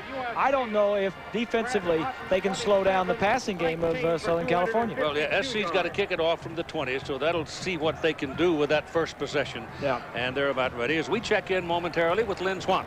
Okay, thank you. When I talked to Gary Barnett, he said he couldn't believe how hot Brad Otten was, and he's finding the 3rd and 4th receiver downfield. He said, I don't believe he can keep it up. But Brad Otten, according to John Robinson, will start the second half, not Wahholz. In addition, Gary Barnett said in the second half he'll take his offense on the field, and they will go with a no-huddle offense to try and generate some momentum on their side of the field. Keith? All right, Ismaili is back there along with Adrian Autry to receive the kickoff to start the second half. They're standing out on the 15-yard line now, so with any kind of a return, they're going to get somewhere out in the middle of the field for this first snap to start the second half. And they need something good to happen for them early on here because USC did control the ball most of the second quarter. So their running game hasn't done anything today either. Here's a high kick. And it's pretty good when he goes back to the 11-yard line where Ismaili comes back with it, gets to the outside, gets to the 35, still going 40, and he's up at about the 43-yard line. So there you have it. Very outstanding well in the middle of the field. Great individual effort right there. Here's a look at the numbers the first half. Nobody's running the ball very well. Rushing yards, Southern California's not even trying. Northwestern 47. Go down to the third down conversions. USC doing very well. And the points off turnovers, the one turnover that Northwestern made was returned for a touchdown. And just before the half, Northwestern got a field goal after the fumble by USC. Oh, they load it up on the right side and give it to Autry. Darnell Autry finds the crack and crosses midfield and puts it at the USC 48-yard line. Picked up 9 yards on the carry before Mark Cusano brings him down. Mark Cusano makes the stop for the Trojans along with We talked about what Northwestern keep on trucking. Autry rushed 12 times for 43 yards and a touchdown. That's not good enough. And defensively can force turnovers. Well, they got the one late, but they're going to need some more to win this ball game. They came in 10-1, ranked number 3 in the country. Southern California back among the pack, 15-17. 2nd and 1. Autry. First down, USC 41-yard line. No indecision on that carry, just boom. Take a look at the individual leaders and see how they're doing offensively. Northwestern, Schnur 11 of 18, 157, no interceptions. Autry with a 43 yards. Bates with 5 receptions, 88 yards. And Musso, of course, caught 2, but he had that one mistake that was returned for a touchdown. Just starting the second half of play, if you're just joining us, 24-10. Northwestern first down, USC 41. Schnur looks down the middle, throws to Bates, it's incomplete. Didn't have possession as he was tackled by Brian Kelly just as the ball arrived. We're told that Darrell Russell's dad, who is a commander in the Navy, is aboard the USS America out in the Adriatic Sea today and watching. He was a running back at Navy, Naval Academy, back in the 70s. His son is on the field today for USC. There's his son, Darrell. His dad is 5'9", 195 pounds. Mom's 5'8", Darrell's 6'4", and 320. Ball goes to Darnell Autry. Searches around in the middle, got 1 yard to the 40, and there's a penalty flag. There was a lot of movement along the front of on both sides of the ball. Matt Kennelly makes the stop for the Trojans. It is offside against USC. Defensive man can be penalized even though an offensive man might move after the defender has transgressed under the new rules or under the current rules. Northwestern has had the ball 6 times. They scored the very first possession in 10 plays. The fumble on their 4th possession resulted in a touchdown the other way. They got the field goal after that turnover on their last possession. And it is 2nd down and 5 as the ball is moved to the USC 36. What Northwestern wants to do is establish the run with Autry to set up the pass.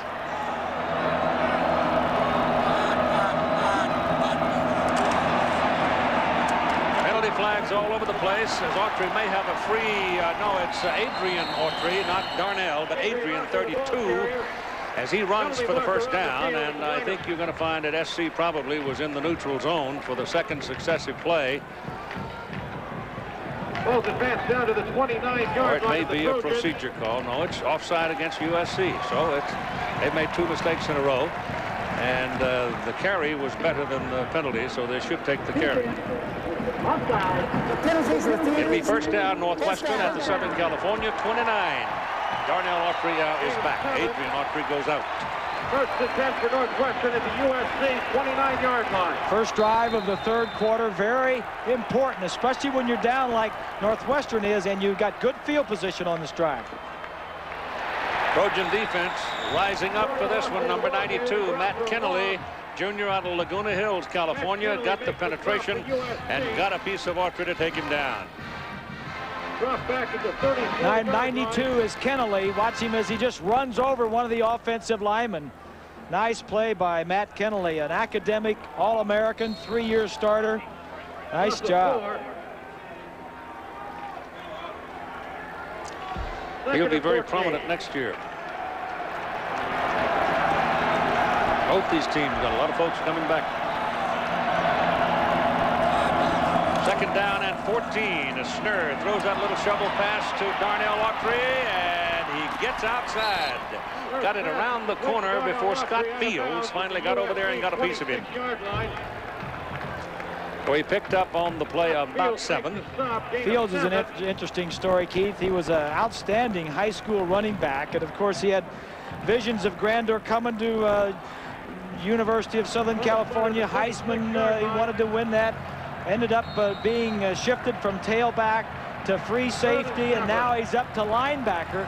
He's only 200 pounds, but he's playing, and he's the second leading tackler on that Trojan defense. He played a half a dozen positions. Yeah, he's been all over. Yeah. 3rd and 7 for the Wildcats. Pass down the middle is complete to Musso. This time Bryant puts it away and takes it inside the 10, where it's 1st and goal, Northwestern.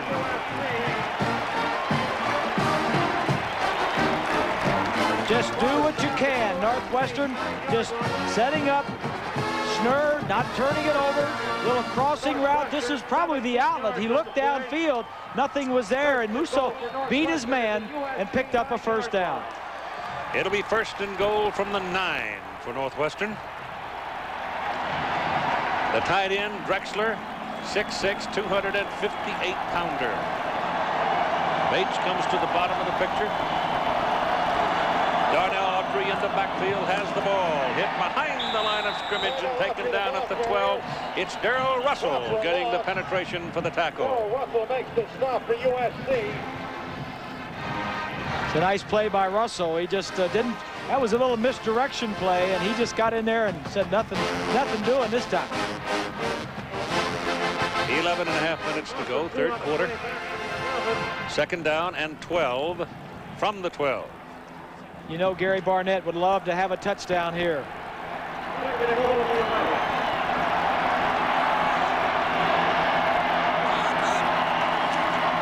Schnurr rolling it out. Throws down the middle.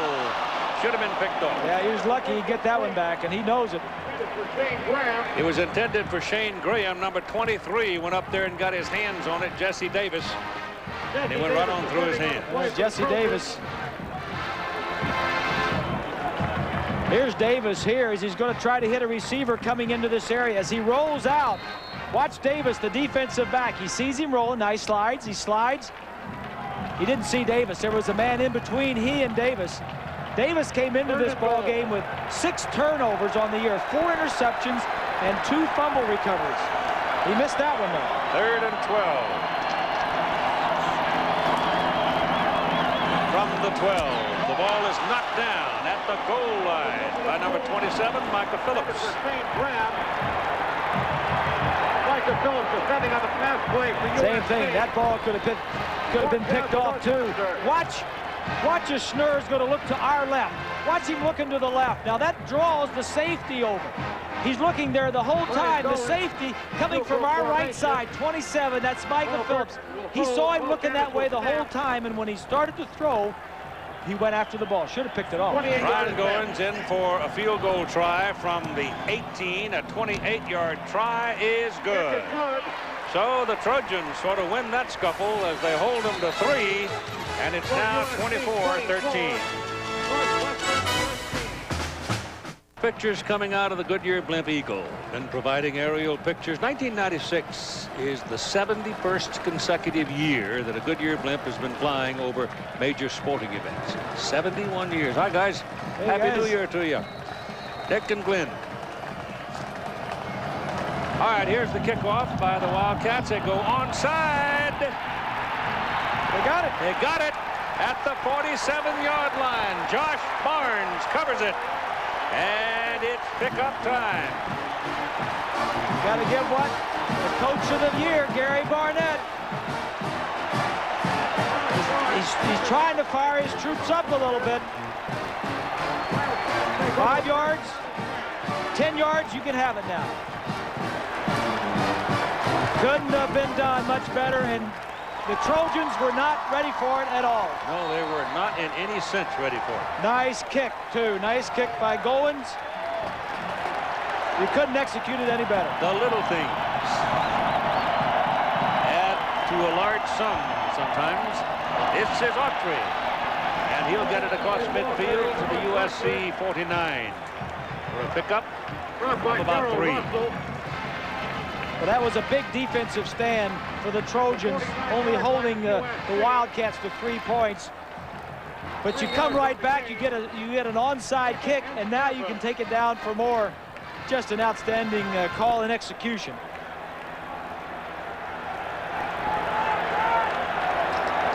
Second down and 7. Autry. He is so quick. Once he sees the crack, he is really through it in a hurry. And it's a first down at the Southern California 39. Take a look. 10 yards on the run. First and 10 for Starts to go Northwestern. wide. He starts outside. The linebacker comes outside. That's Cusano, number 4. When he started outside, Cusano says, I'm going outside, and he stopped and went back inside. 18 carries, 66 yards, and a touchdown for Darnell Autry today so far. He may be just warming up.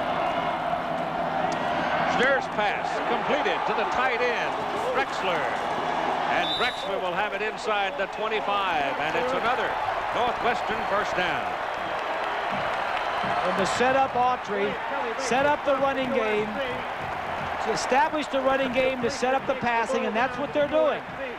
23-yard line. That's only the 9th pass this year that Drexler, the tight end, has caught.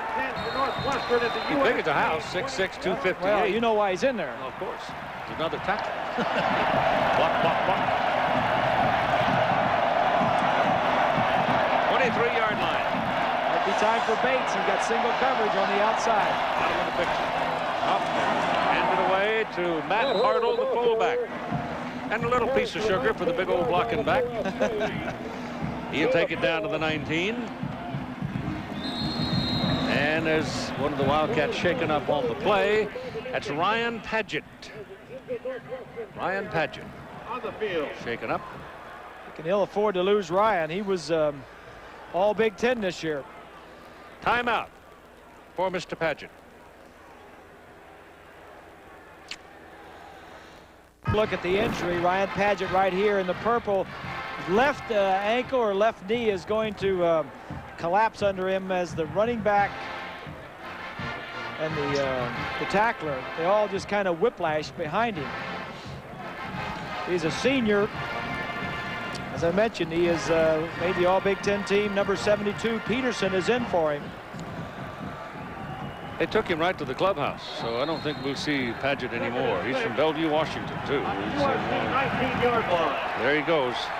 He's not putting any weight. This is his last game at the university, so his career as a Wildcat is finished. Here comes Autry into the crowd.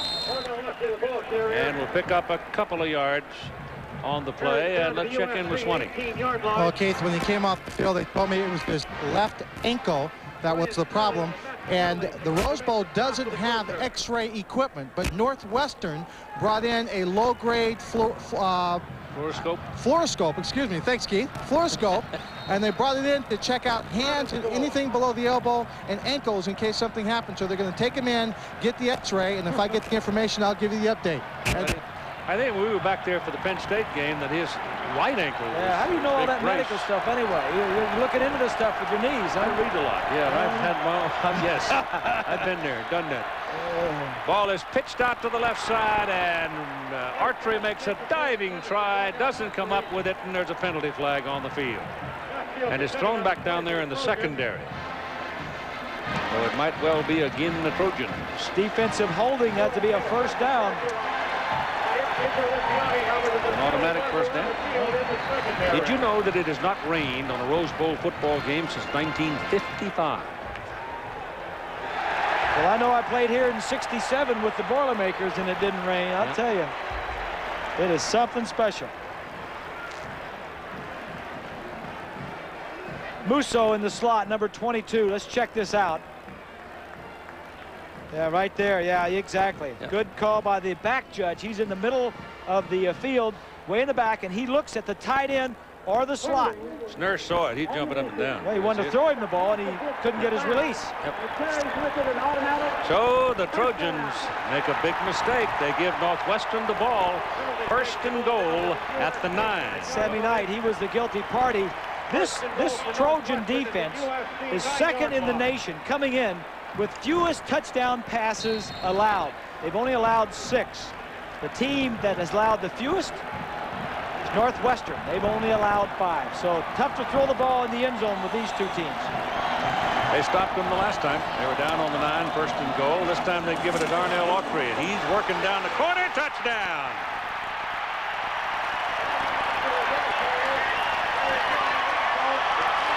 Boy, there's some good blocking on that right side to give him that little alley down the sidelines.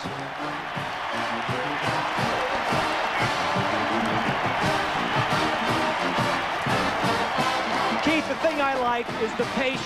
Watch him. He lets his guys do the work. Nothing there, nothing there. Okay, now Hartle. A great block by his fullback, 46. A lot of backs would have just run up the back and tried to push the pile. He waited, he waited. Things developed for him, and then he went. Going for 2. When do you go for 2? When to go for 2? It's 24-19. They're down by 5. Trying to make it 2, so you'll only be down by 3, which is a field goal on us. And Leary checks into the backfield. That means they're going to throw this thing. Schnurr's pass thrown away. Missed him. He missed him. He had Beasley. I think he had Beasley, and he just didn't hit him. And so the score remains 24-19 SC. SC has had 1, and Northwestern the rest. Remember just a few plays ago when the score was 24-7? Yep. Northwestern has scored 12 straight points. It is taken by Chris Miller. And he is leveled by Barry Gardner. Coming up next on ABC, DeLon Washington is now the tailback, and the Trojans have got to go into the bag now and try to find a jump start, because Northwestern has just been dominant here in the 3rd quarter. USC seeing the ball for the first time in the 3rd quarter, and we have 8:10 to play in the period. Ball is to Tyler Cashman, the tight end, and he's got about 5 yards. Same MO, they coming out throwing. For USC, we said rosy day for one of the quarterbacks. Otten's been the guy. 252 yards and a touchdown, and defensively stuffed the run. Well, they've done that pretty well, especially in the first half. These are updated. Now it's 4 points, 4 yards per carry. But Otten is still in there. Hot hands. Keith, stay with him. Johnson, he's out here. He's got the ball. Got a block from Parker. And Johnson, once he got past that first man, Rodney Ray, he was on his way. And he was saved by Eric Collier, the strong safety. Well, this kid is just so good, Keith. He is tall, 6'4", over 200 pounds. He can run. After he catches the ball, he can jump. Good leaper. I really like this kid. You know, he was the Pac-10 Offensive Player of the Year, first team All-American, 90 catches this year during the season. First down, USC at their own 45.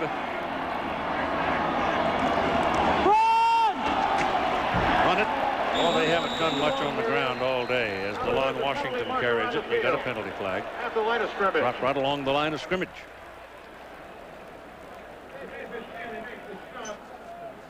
That's big old John Michaels at number 77 standing there listening. Holding Trojans. So they're making some big mistakes. In the meantime, we've got an injured Wildcat down on the field. I can't see the number.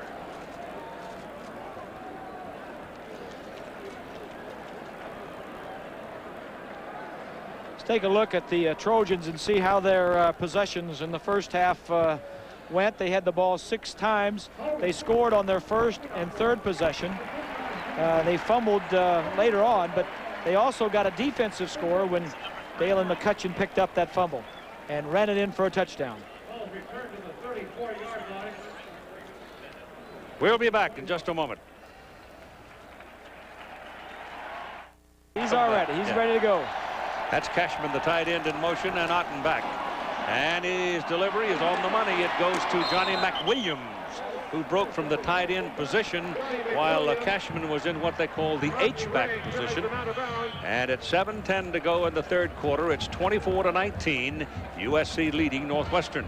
And now the Trojans are looking at 2nd down and 10. They gain 10 on that play. 1st and 21. They're throwing the ball, Keith. They're not trying to run it at all. And I think their attitude is throw deep. We can stretch the zones and then come back underneath. Northwestern defensively, second half, playing more blitzing to put more pressure on Otten. They were surprised he played as well as he did. Here it comes. Here it comes. Just didn't quite get back to the line of scrimmage. He lost about a yard on the play, and it's Ismaili back in the ball game and head hunting again with Danny Sutter, the linebacker. I don't know who they're going to give the sack to, but Ismaili is a disruptor. Franny Ganner, the offensive coordinator at Penn State, calls this defense in the secondary like a bunch of piranhas. When they start coming after you, they come from everywhere. That's the 7th sack on the year for that defensive back right there. He also has 3 fumble recoveries and 2 forced fumbles. Ball is on the 44-yard line. It is 3rd down, 11. That's Johnson in motion. He's got it. He's gone. Goodbye. Touchdown, Trojans.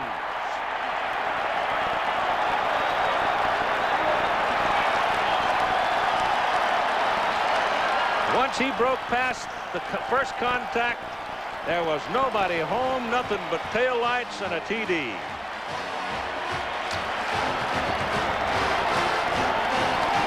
Well, he's a man among boys. There you go. Ismaili, number 3, is on him. Nice move.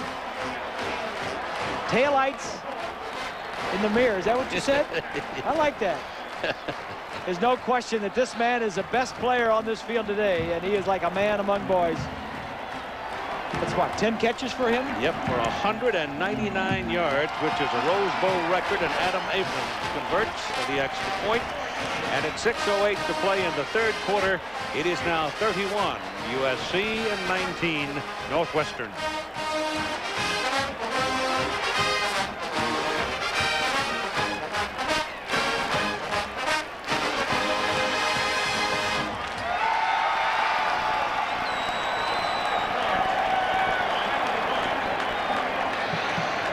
On Saturday, January 3rd,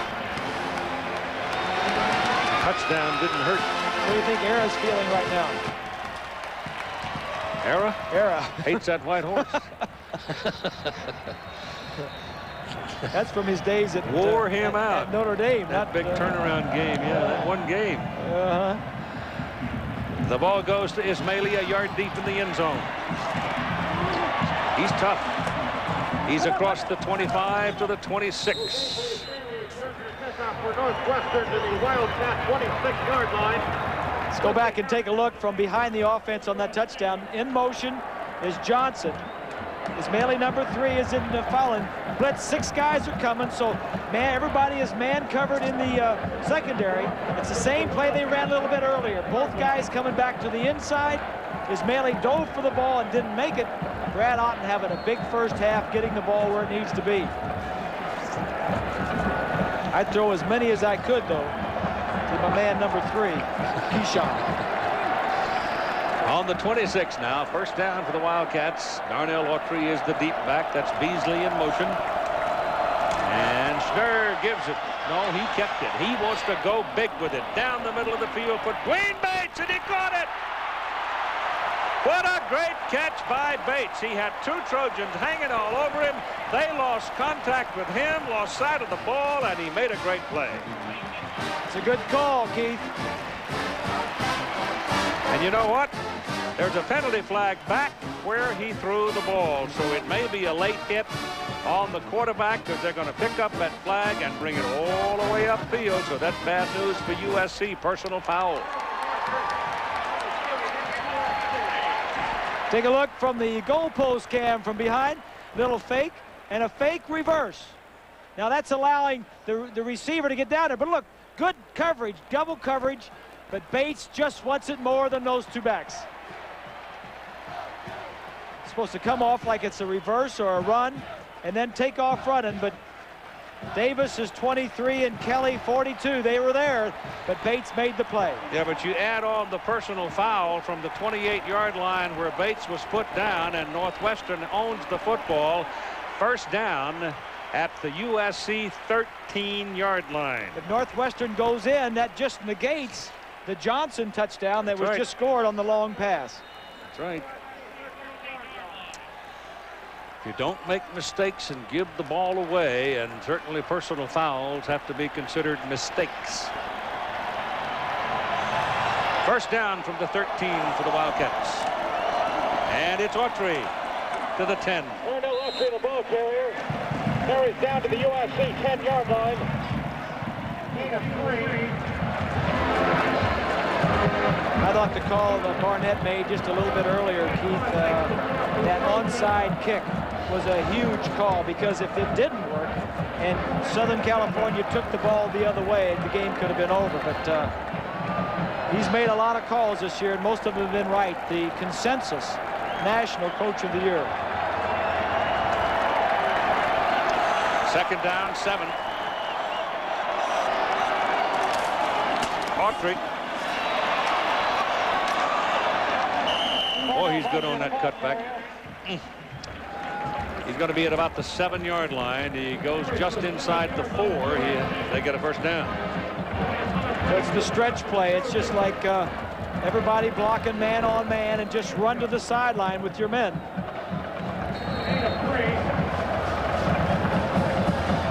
Now they get the big fullback back in there, Mike McGrew, to team up with Hartle. We're looking at 3rd down and 4. And it's a short 4. Short 4. Could run our pass this time. Hartle's on this side. The other guy's coming over here too. So both fullbacks are out there in front of Autry. Here he goes. Right to the goal line. 1st and goal. They don't give him the 6. Well, the minute you saw McGrew still go in motion, that put 2 fullbacks in front of Autry. And Hartle was the one that really got a key block. As you see, the fullback is already gone, but watch 46. You're going to see maybe a little bit of him. He really seals to the inside. Now we're going to miss him. But that's a nice run. Both fullbacks give to your best back, stretch him wide. An offensive line of Janis and Johnson, Chabot, Cardos, and Peterson doing a nice job. That's a good offensive line, I think. It's a quarterback sneak, Steve Schnurr, and no striped shirts. Arms have reached toward the heavens yet, as they're teetering near Hallelujah Land down there for the Wildcats.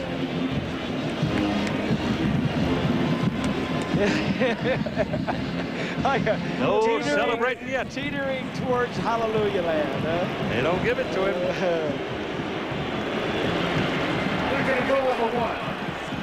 It'll be 2nd down.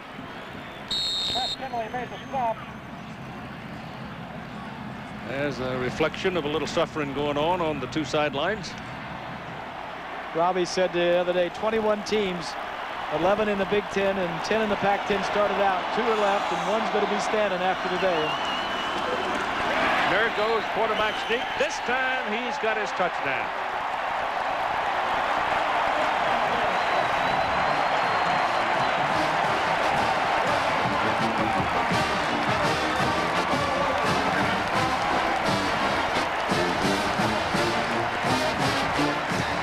Well, you're seeing a reason here why Northwestern is 10-1, why they're ranked 3rd in the nation. They're a plucky lot. Yeah, they just don't give up, and it's because of that man right there, Gary Barnett. The extra point try for Brian Goins, I think he likes it pronounced. Paul Burton, the punter, holds it. The hold is good. The kick is true. And at 2 minutes and 58 seconds to play, the last 4 Northwestern possessions, the Wildcats have gone field goal, touchdown, touchdown. And it's 31-26.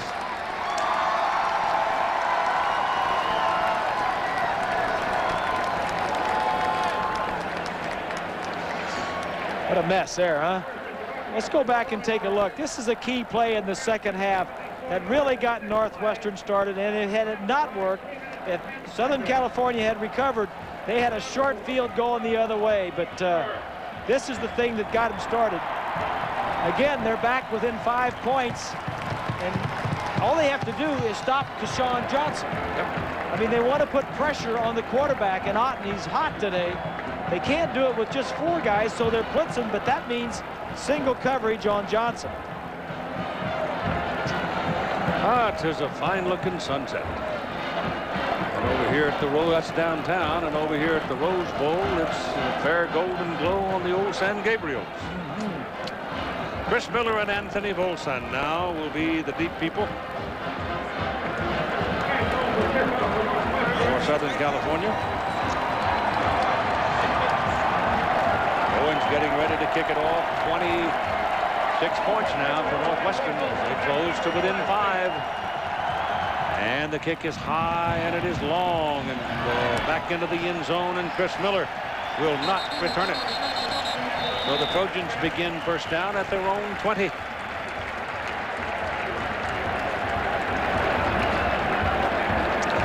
There are the San Gabriels up behind the Rose Bowl. It's a great place to watch a football game. Really isn't a bad seat in the house.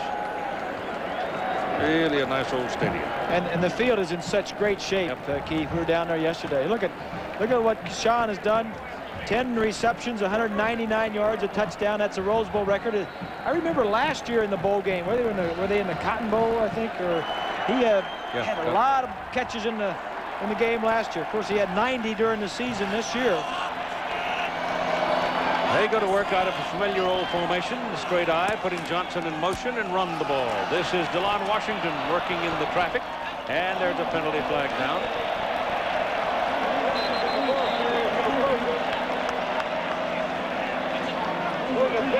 I think the Trojans have made another big mistake here. They got a hold of somebody and hung on.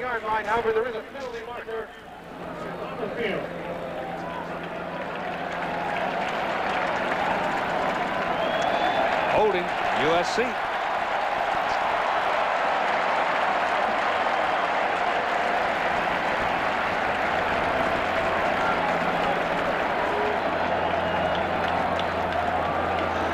John doing a little lecturing on the sideline. Lobbying too. It's a 10-yard penalty. Replay. Here's 20. Keith, Ryan Padgett, number 75, is back onto the field. They took him off, looked at his ankle. It's a high ankle sprain, and the trainer told me it's an injury he sustained about 6 weeks ago. They have put a brace on it, but they're not sure whether or not he'll be able to go in the ball game. He is definitely testing it. He wants to go back in. Keith?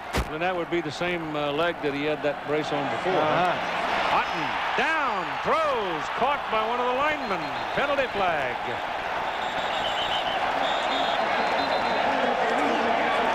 There's a lot going on there. It certainly was. You think it's illegal catching of the ball. But let's see. If it was tipped by one of the Wildcats, it's a legal catch. Otten was going down and just threw the ball forward. The offensive lineman caught it, which is illegal. Unless one of the Wildcats hit the ball.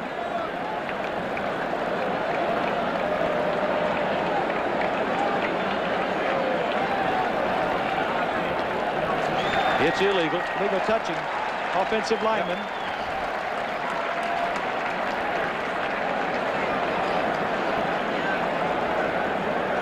Pressure is going to come from the left side. Little twist in there between the two tackles.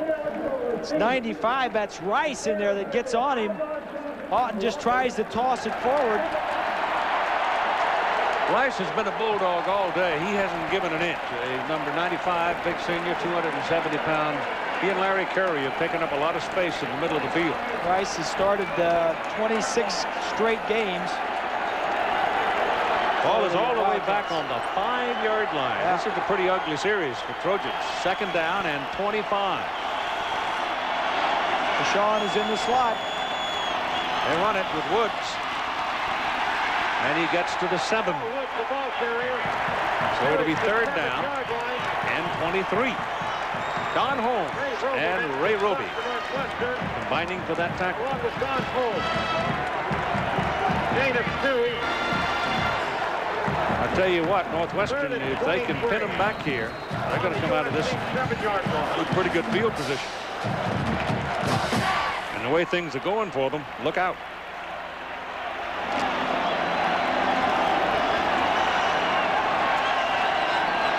Third and 23. Be careful you don't get sacked in the end zone here if you throw it. He's throwing it, and it is tipped. It is intended for Washington, and he can't get to it after it's tipped, and so they will have to punt it from the end zone. It's a big defensive series right there.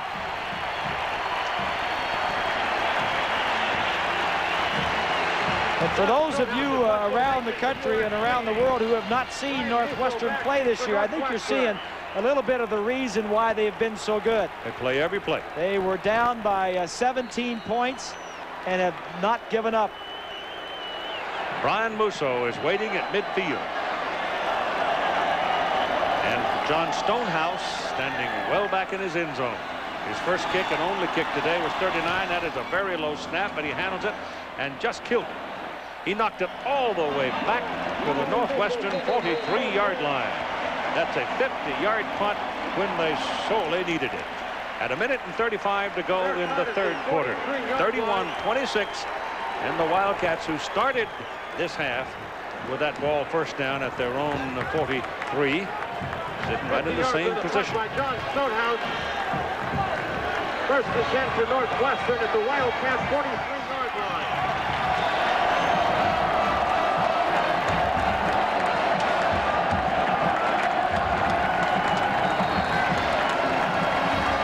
Here's a look at what Northwestern in the second half has done. 2 field goals, 2 touchdowns, 4 possessions, 4 points. Autry. Got him. Short of the line of scrimmage. Lost a yard. Ifyani making the tackle. He's been pretty quiet today. You've called Ismaili a disruptor. Yes. For Northwestern. Ifyani well, Ismaili past has been that. Exactly, but they can move Ismaili and Northwestern around a lot more than they can move Ifyani. Autry now 88 yards and 25 carries. Second down, 11. Snurback pitches it out to Autry. Got him one-on-one. And the job is handled all right by number 42, Brian Kelly. But a pretty good gain on the play as he puts it on the SC side of the field at 4-9. And it'll be third down and 2. It's a nice, safe play. Your receivers are going to come down here, but the man you want to get it to is Autry. Schnur takes 5 steps, looks at the 2 receivers, comes off, dumps it. Now you got a great situation. You got your main guy out there, one-on-one on the corner. Actually, a pretty good tackle by Kelly. Schnur 16 out of 26 for 252 yards. Adrian Autry is in the backfield now. And Schnur's throwing. Pass is complete to McGrew, the fullback. And he'll have a first down as they finally wrestle him out of bounds at the Trojan 38. So taking what they can get. Nickel and dime here, once in a while a quarter. Yeah, like that, he's smiling. You know, that's very similar to the play they scored a touchdown on. Both fullbacks come over this side. In the touchdown play earlier, they both blocked. This time play action and dumped it to one of the fullbacks. Ryan Padgett returns to the field. Well, they strapped him up, and the big guy who wants to be a doctor, back out there. Adrian Autry remains in the backfield. Darnell is off the field, resting. Adrian has it. And he'll pick up 2 yards at best. Adrian is from Long Grove, Illinois. 189-pound redshirt freshman.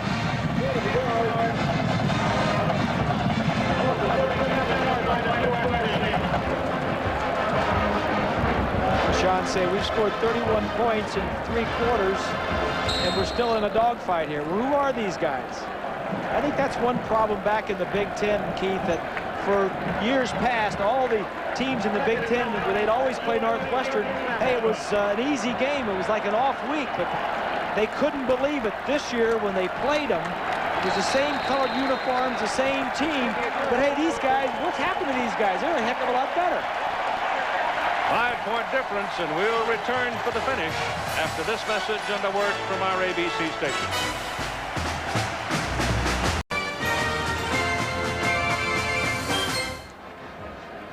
And now to the punctuation period of what has been to this juncture one of the great stories in recent college football history. The turnaround of fortune at Northwestern University. They're trailing by 5 points, 31-26. They own the football, 2nd down and 9 at the Southern California 37-yard line as we begin the final quarter. Schnurr back, little quick pop, good for the first down. It's Musso, Brian Musso, pounding his way inside the 15 and finally thrown down at the 13.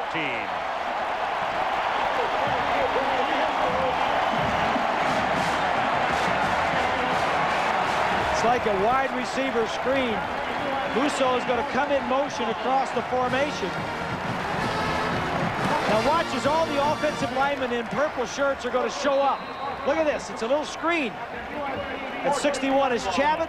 Now watch as he holds on to the ball here. That's Phillips who misses a tackle. Heron misses a tackle. Now he's holding on to the ball right there. The fumble that he had earlier. Not this time. And it's first down, Northwestern at the Southern California 14-yard line. And a big play behind the line of scrimmage by Darrell Russell as he takes Darnell Autry down. Back at the 17. Darrell Russell has been a force in this conference ever since he came in to USC last year as a freshman. As I mentioned, 6 starts last year, 340 pounds, and just a babe. 320. He may have had his pregame meal, but just a babe. He's only a sophomore. Big frame, 6'4". 2nd down and 13. Schnurr throws hard. Pass is incomplete. It was intended for Bates. Incomplete. We go to Swinney. Well, Keith Jackson, Northwestern, everyone keeps thinking that here's a football team that just wants to stay close. But throughout their 10-game winning streak, they have only been behind 2 times going into the 3rd quarter, against Michigan and against Illinois, going into the 4th quarter against Michigan and Illinois. They continue just to put pressure on people. John Robinson told me early in this day what he wanted to do was get on top of this ball club and not to keep it close. Right now, they're threatening to score another touchdown. Keith? Well, SC's made the mistakes that got him in this race.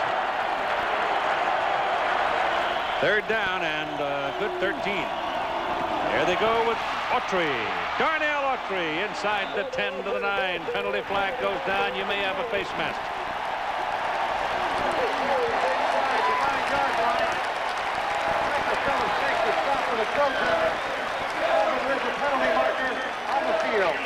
Yep. So USC really shooting themselves in the old foot. Nice call on 3rd down. Yanni is up the field on his pass rush. Little draw play. There's the face mask right there. Phillips got his hand off of it, but Phillips missed the tackle a little bit earlier, and this time he used the face mask to bring him down. Yeah, if Yanni got up the field, ran himself right out of the play, that just went right inside of him. Here's a look at the 3rd quarter. What went on in the 3rd quarter? Total yards, 164 for the Wildcats. The Trojans, 92. 56 of that was on 1 play. Time of possession big in favor of the Wildcats. USC has had 7 penalties in this half. Yeah. That helps in offense. 3rd down and 1, and just inside the 5, it goes to Darnell Autry, and he pounds his way in there for the first down. It'll be a 1st and goal for the Wildcats.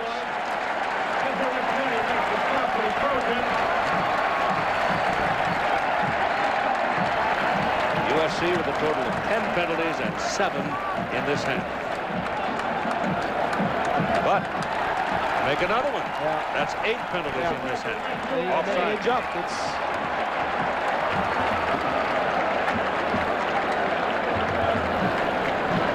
One of the things they talked about in this Northwestern team was before, when they were losing the last 3 years, there was no identity. defense. Now, 95, they're like a family. Their success, they trust each other. They believe. It's a funny thing, but when you trust each other and believe good things are going to happen and hang together, you have to have somebody at the helm, and Barnett has done a great job of that. First and goal from the 2. And it's Darnell Autry. Touchdown.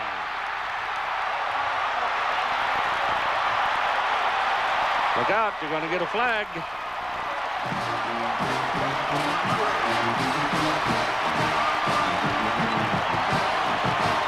Autry has 28 carries, 99 yards, and 3 touchdowns. Well, Cardos is 78, Chabot is 61. The tight end there, 83, is Drexler. Cardo is 46, who gets a crushing block. And I tell you, Autry just waits for it to develop and has belief and patience that it's going to be there. And Northwestern's going for 2. They've had 5 possessions and scored all 5 times. The last 5 possessions. I wonder what he said at halftime to him that got him fired up some way. I'll tell you, that call that he made after the first score, the onside kick, was a gutsy call.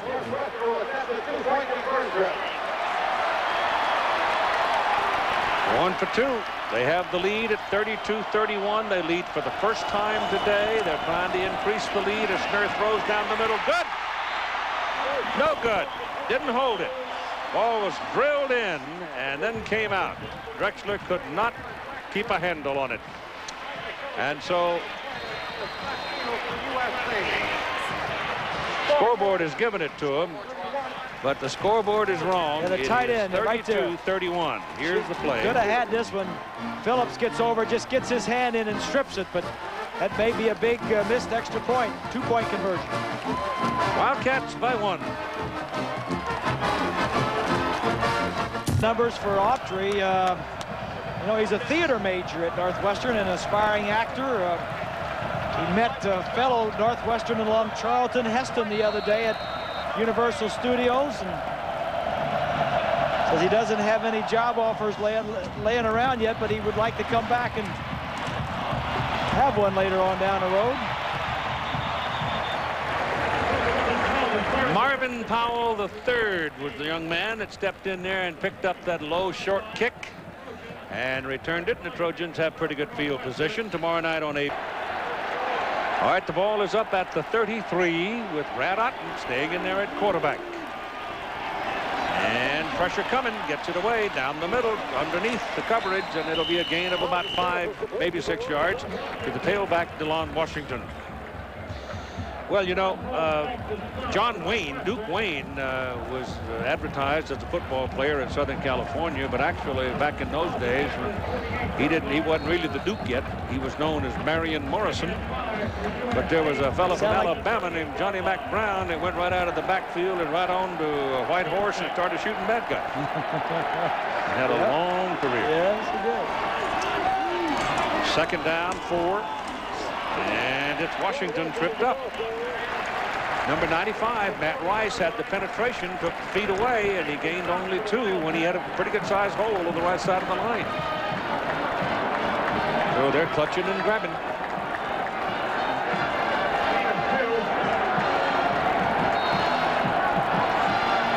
It's a group that plays very, very well together as a team. Breakdown of the quarters. USC's 8 out of 12 on 3rd down conversions, and they've got another one as the tight end Tyler Cashman. That's Pat Cashman's son. Pat made a big play, interception and return for a touchdown in the epic struggle between USC and UCLA in 1967, which they won 21-20. It's just a nice throw and catch.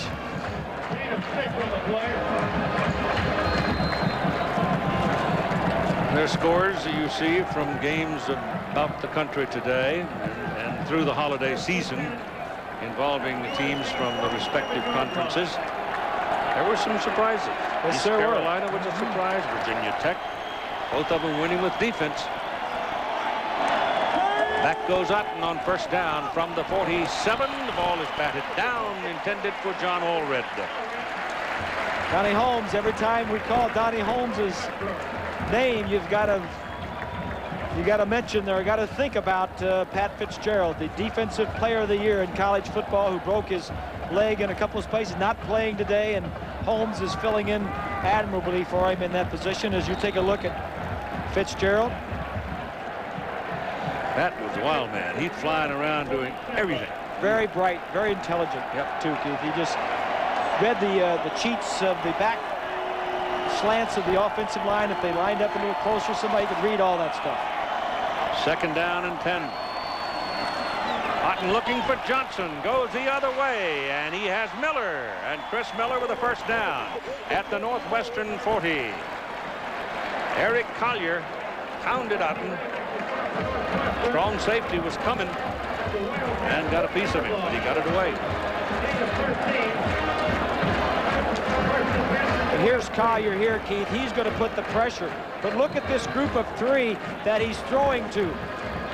Collier gets there, just doesn't get there quick enough. And when you have three receivers running right there, Johnson is the one you want to worry about. So at the 40 of Northwestern, first down with Woods in the backfield. Here comes the blitz again, and Otten gets it away, and the ball is thrown behind the tight end, Johnny McWilliams, and he dropped it. That time, Otten had to move a little bit because of the pressure from the blitz. Again, Otten's having a good day, Keith, and that's the reason. If people have just tuned in, then they're expecting to see a little combination of the two-quarterback system. Otten has played and played very well. John Robinson has used the two-quarterback system all year. I agree with it. And I think he's taken a lot of unnecessary abuse. Second down and 10, 10:41 to play, 32-31. Northwestern getting the lead in the fourth quarter. The pass is dropped by Cashman. So McWilliams dropped one that was thrown behind him. Not a very good pass because Otten was under pressure and had to move. And that time Cashman had it, but he had a lot of company and he was looking for some daylight. Yeah, the ball was thrown a little bit behind him because of the pressure that Otten was put under. In passing yardage, they're at 368. In rush yardage, they're at 10. Yeah, look at the pressure right here. From the far side is Ismaili, and 52 is Sharp from this side. Third and 10. Here they come again. Johnson has it. Keyshawn Johnson will get a mark inside the 30, and that's a first down. Ismaili was right there, but that's the strength of Johnson. He's tall and lanky and a tough guy. Well, they knew it. If you keep blitzing long enough, they're going to find him. Here's Johnson here as he goes down. Go ahead and run it. I'll show you something. Watch as the two men are going to look for him. Stop it right here. These two know that this is Johnson, and they're going to go for him. They just didn't get there quick enough.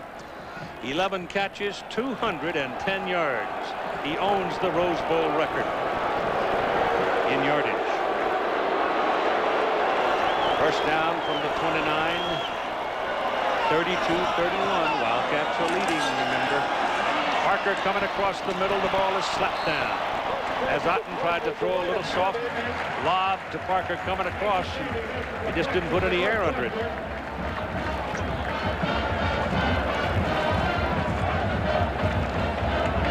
Might be getting a little tired because he's been on his back a lot. Casey Daly. Casey Daly, incidentally, playing defensive end for Northwestern, is out of Laverne, California. Yeah, he's a local guy. Not many local, as you take a look at Wildholtz. Hasn't been in. He's well rested. He's not played. Washington, the tailback.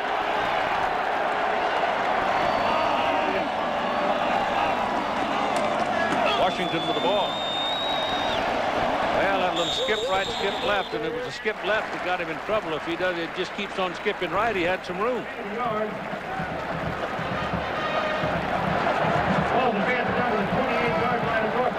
Sometimes wiggling around will help you, and sometimes it defeats you. Here's a look at Daly Keith. He's Southern California. You know, a year ago he was working at Disneyland.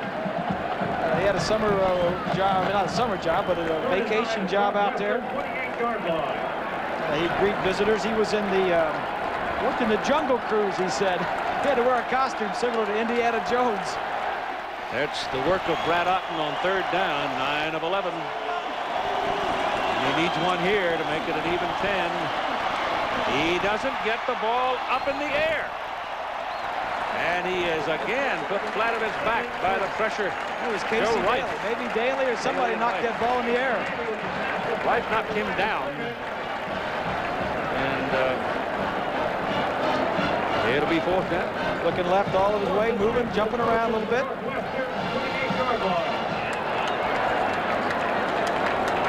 Here's a look at the coverage on Johnson. Double coverage, Collier. There you go, double coverage and maybe triple coverage. Plus a little hold.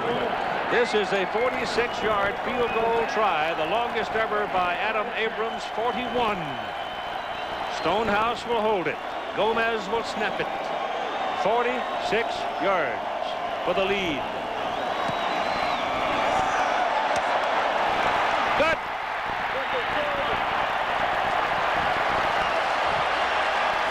.909 to play, and the Trojans back the lead by 2.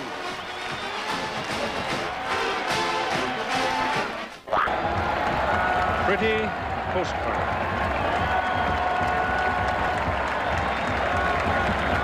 There it is. And a gorgeous day. We're ready to go now on 9:09 on the clock. 34-32. USC back to the lead. The kickoff. It is Ismaili waiting for it. He's got a big one going. All the way out to the 38-yard line. Boy, has he had some tough runs on kickoff returns, and here's a penalty flag. Referee threw it.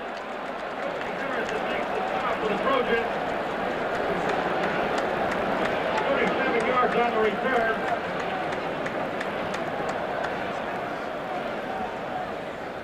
Personal foul, Northwestern. That's surprising. It'll be 1st and 25. Sunday on ABC Sports. Greg Norman, John. Number 42, Tucker Morrison, the linebacker, when he had the USC got that down on the ground, he was looking over him and he just kicked him, and the official was right behind him to flag him. And so they've got themselves now in a bit of a problem. And we thought it'd be 1st and 25, but it's moved back where they're calling it 1st and 10. And the Trojan defense is swarming a bit here. And Ifeanyi is the man who makes that defensive play, and the loss is back from the 23 to about the 21. Or it'll be 2nd down, 11 and a half. Clock running, 8 minutes and 35 seconds to play in the ball game, and USC 34-32, leading Northwestern. Biggest margin in the game at one time was 24-7. Trojans owned that. Wildcats came back to take the lead in the 4th quarter. That pass is drilled at the 32-yard line to Dwayne Bates. And it is not yet a 1st down, but they're a lot closer to it now on 3rd down. It'll be 3rd down at about 2. Bates has had himself a full day today, too. Yeah, he's caught 7 balls for 145 yards. Scored every time they've had the ball in the 2nd half.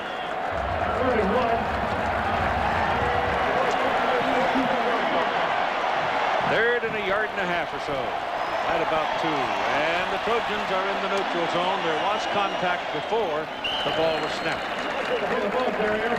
If so, that's going to be 9 penalties in the 2nd half for Southern California, if we read that right. Well, there's more than one defensive lineman jumping, Keith. Yep.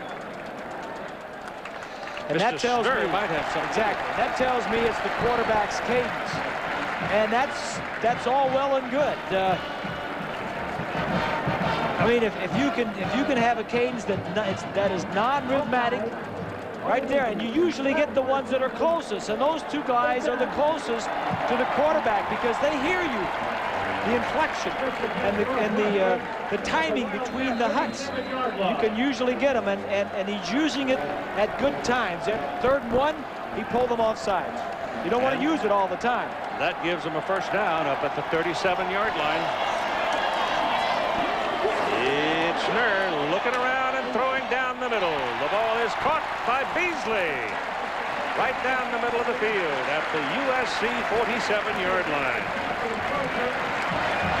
Beasley has not caught many passes on the season. He came in with only 8. He's normally in there for his blocking. He hurt himself on that play. Yeah, he did.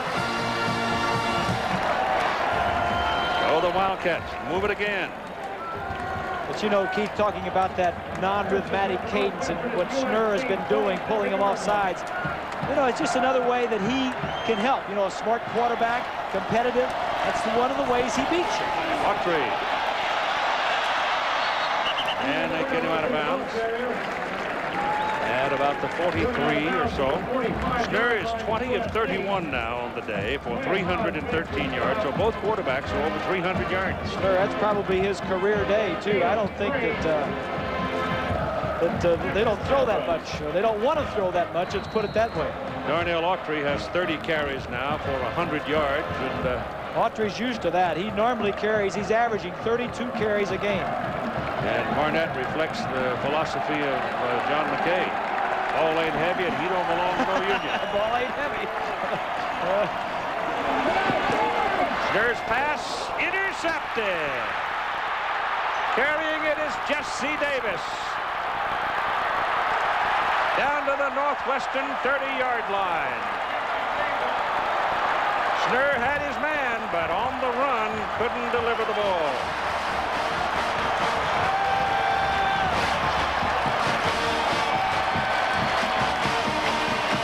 Going to try and get it to the receiver right here going across the field. As he rolls out this way, the safety back here is going to come get it. He rolls out, he looks back, stop it right here. He got his man. He's open, but he overthrows it, and the defensive man right behind him comes to pick it off. And Jesse Davis, who has picked off six takeaways already, gets his 7th for the Trojans. It's on the 31. DeLon Washington is the tailback. He's got the ball. And he runs it down to about the 25 for 6 yards. This is Schnurr's first interception, first big mistake of the day. He gets him going one way. Nobody in his face. He can see very clearly. He knows he threw it. He jumps up high. You know, some guys like Davis always in the right place at the right time. He's a 5th-year senior. It's his 5th interception on the year. 2nd down and 4 for Southern California at the Northwestern 25.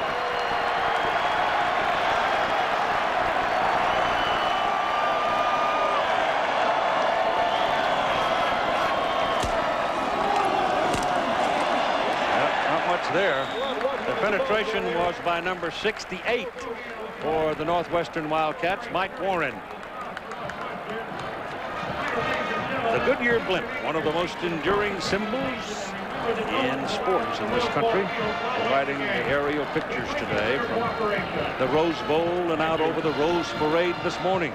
Glenn Hampton up bright and early with Nick Nicolari and the crew. I heard them buzzing over the hotel just as the sun was. It's been a glorious day, hasn't it? Yep. 34-32 ball game. Southern California, 3rd down and 4. They're coming. Ball is away. Caught by Barnum out of the backfield, and he's got a first down. Nice play by Otten.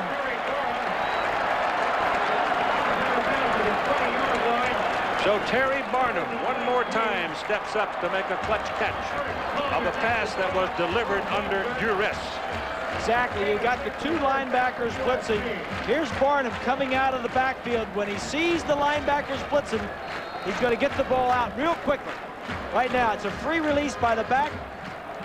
Safety's got to come out and cover. Nobody on Holmes. He had to throw it. Good play. So it's first down. Wildcats backed up, trailing by 2, fighting for their life. 5:03 to play in the ball game. It's Washington running the right side. I'll tell you what, the Northwestern defense has done what they wanted to do. They have shut down the running game of Southern California. Wait a minute. I don't know if they've shut it down. I don't think John Robinson and Mike Riley and those guys have chose to run. Well, I think they came out throwing. You're now at a point, though, Bob, where you need to freeze it. You need to run. You're right. You're right. Possess the ball. But you need to score some points too. You're only ahead by 2 points. Put it on the 16.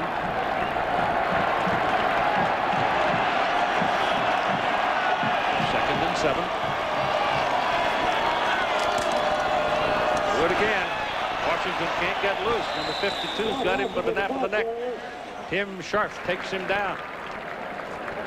So he gets 2 yards. And now they're going to be looking at 3rd down and 5 with 4:07 to play in the game.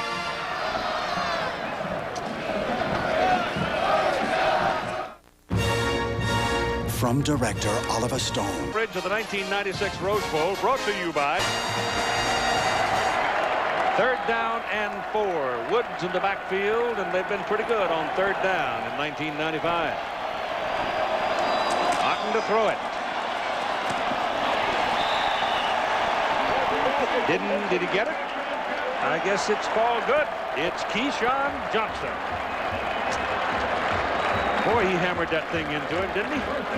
Didn't have to do much. Block it.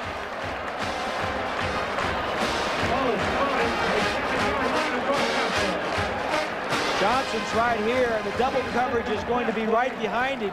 He's just going to go run to the inside and swing back to the outside. Go ahead and run it. 2 guys. That's just good. You know, you can't stop him. It's 1st and goal.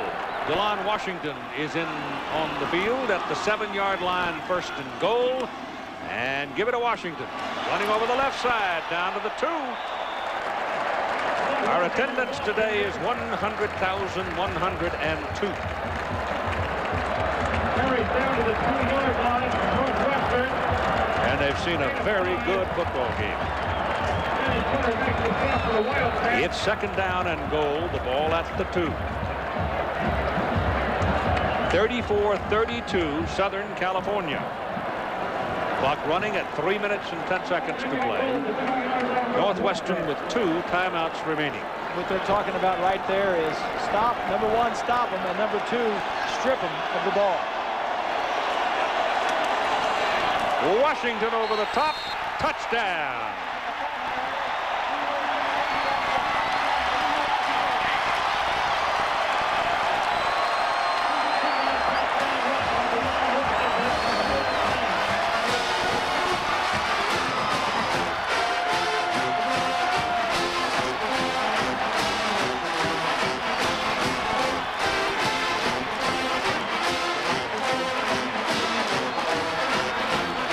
The extra point try now at 2:55 to play in the game. Adam Abrams.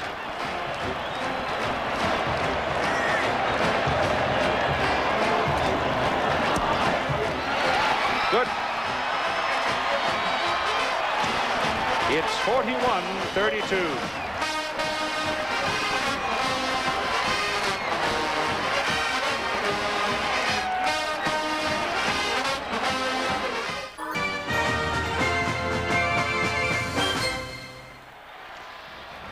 And the game celebrating 50 years of association between the Big Ten and Pac-10 has been a gem.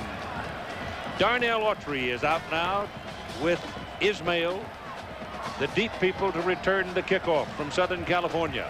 41-32, 2 minutes and 55 seconds. The number 3 team in the country trailing. It's a squib kick, and it's going to result in very good field position for Northwestern. The ball is scooped up and returned beyond the 40 out to the 42 by John Burton. Probably a lot of people sitting around and saying, why squib kick? Well, that wasn't the idea. The idea was to kick it low on the ground, bouncing down around the 10-yard line, 5-yard line to mess up a return. that ball didn't go as far as John Robinson and the coaching staff wanted, and it turned out pretty good for Northwestern. A 9-point advantage. Let's see what the Cats can do with it.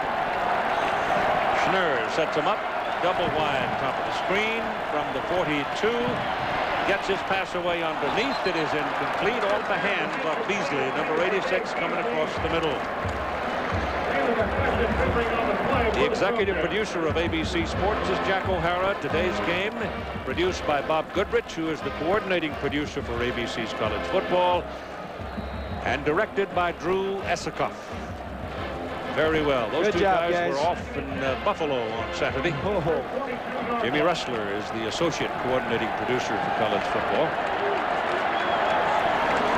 Back goes Schnurr on 2nd down and 10. Pressure coming. He got it away. No, he didn't. Didn't he get it away? The ball rolling around up to midfield. The referee was right behind him. And he's not going to apparently give him the referee didn't signal an incomplete anything. pass. If Yanni was on the ball, now see, now he was. It was an incomplete forward pass, because it seemed very clear to me that he had tried to throw it. Randy Crystal, the referee, right behind him, didn't signal anything. If Yanni was tormenting him. Well, I guess you can consider that being a forward pass or more arm coming forward, although I think he was just pumping it. But it did look like he was coming forward, but I don't think he was going to throw it. 3rd down and 10. This is not the area where Northwestern likes to be in.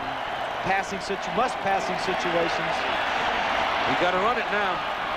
He got a 1st down out of it. So the young man from St. Louis, Missouri, picks up a 1st down for the Northwestern Wildcats as he puts the ball on the Southern California side of the field at the 46-yard line. Our college football today was produced by Charles Coughlin, directed by Calvin Haywood.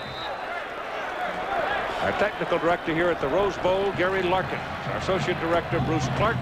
The pass is complete to Darnell Autry to the 40.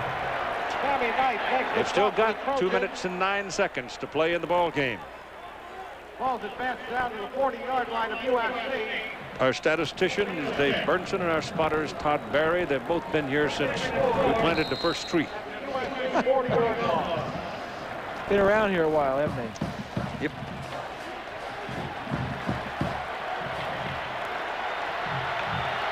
Put it on the 40. 2nd down and 4. Working in the middle, it is Autry. And the big sophomore is close to a 1st down. I don't think they're going to give it to him. They want to measure, though. It's that close. And if so, that's a break for the Cats. Exactly. It stops the clock. Now you got to get your next play ready to go. Now they're going to go ahead and mark it. And they won't huddle. They'll just go. USC, 3rd and 1. We're now inside 2 minutes. Clock running at 1:50. Schnurr still got it. Looking around. Now he goes and got his 1st down. No, it is not complete. Waved it off. Yeah. Waved it off. Who was it? Darnell Autry was the man trying to make the catch, and he was absolutely sandwiched, and he just couldn't pull it in. Yeah. So it's 4th down.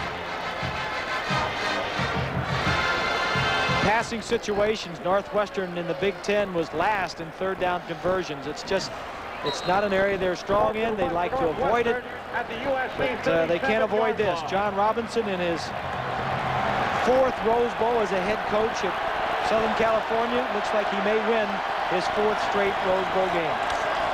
Autry with the ball for the 1st down, pops it up the middle, and will take it down to about the 31-yard line. So they go to the big guy, and Autry, who carried the ball a record 355 times this past season, gained over 100 yards in every single game of the season. And he gives them another 1st down. Schnurr throws to Autry, and they'll take him down at about the 26.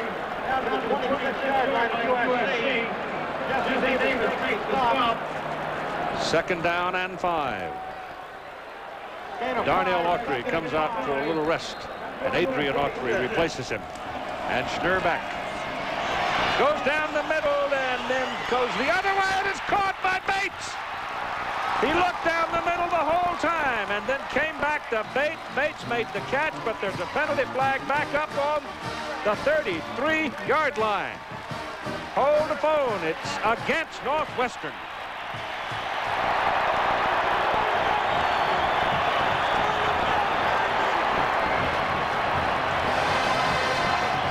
Let's take a look at offensive line. Number 78 is Cardos, right here on the outside. Yeah, he got his arm out there. You know, Schnur threw that ball to the outside. Cardos won the hold. But there was a receiver to the inside, Keith, down the middle of the field that was more wide open. Wide open, yeah. That's where I thought he was going with it. Yeah. Instead, he went to Bates in the corner. Well, Northwestern on the season, as far as penalties were concerned, we're not penalized very often. They were like the third fewest penalized team in the Big Ten. That holding call backs them up. It's a big penalty. It makes it 2nd down and 21 now. Musso with the catch. They're still fighting. 1 minute to play in the game. 41-32. That was a big holding penalty there. The touchdown, he would have onside kick, had a chance. Yep. Now it looks pretty grim. 3rd down and 10. Schnur's pass to the sidelines. Bates is out of bounds. He made the catch all right, but he was out of bounds. So it's an incomplete forward pass. The clock stops at 41 seconds to play. 41-32 USC. Well, it was a tough year for John Robinson and the Trojans. It was they won their first 6. They won 8 of 11. They finished 8-2-1, but they lost to Notre Dame and they lost to UCLA. And there's not a player on this team, the Trojan team, that has ever beaten UCLA or UCLA. And now they have finally. It looks like they're going to at least win a Rose Bowl. Well, they were 6-0. They went to South Bend, Indiana, and just got trounced. Yeah. And then came back to tie Washington to win the conference, and then lost to UCLA. Didn't play well at Oregon State. This was sort of a redemption game for them, and they played very well. But I would say this: that this Cinderella can dance. This Cinderella can dance, and the Big Ten knows it. And next year, Keith, in talking with some of the Northwestern coaches and asking, is this an aberration, or are you guys going to continue this? They're going to be very good next year. But I don't think the road will be easy for them, because everybody in the Big Ten will be looking for them. Yeah, they won't surprise anybody. Yeah. All right, 41 seconds. It's 4th down and 10, so they'll go for the field goal. That gives them a chance for an onside kick. This is a 49-yard try. It's big. And he hit the upright. No good. I mean, that's mean. 35 seconds to play. It hits the upright. Well, it's over.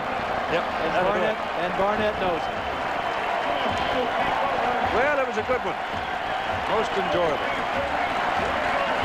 All USC has to do now is snap it a couple of times, maybe even one time. And we'll go home.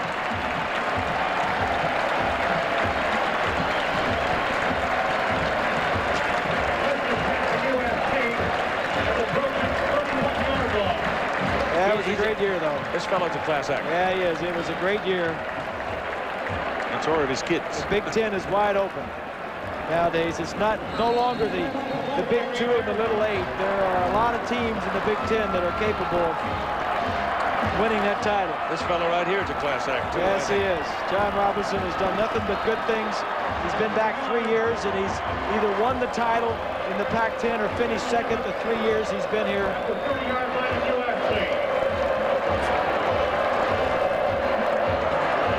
So the final seconds will tick away, and this game will go into the history books with a final score of Southern California 41, Northwestern 32.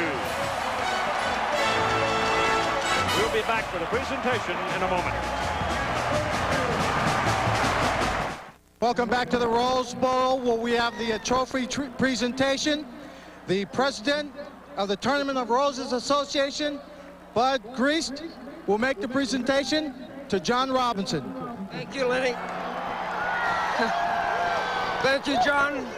Thank you, John, for one of the most exciting games in a long time. And as winners of the 1996 Rose Bowl, I present you the Leishman Trophy, emblematic of the winner. John, congratulations. Thank you very much. Thank you.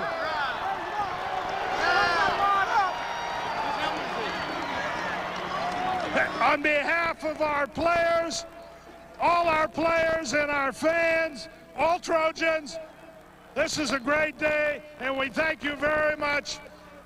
It was a great football game, and our guys deserved it. Congratulations. Yeah, thank you. Let's go to the band. You Coach, go to the band. Coach, hold on a second. We've got to ask you a few more things here. A lot of people came into this ball game looking at the Trojans. You know, and as you said, coming into this ball game, just throwing the Trojans into the mix as father for the Northwestern team. This had to be the greatest game your team played for you this afternoon.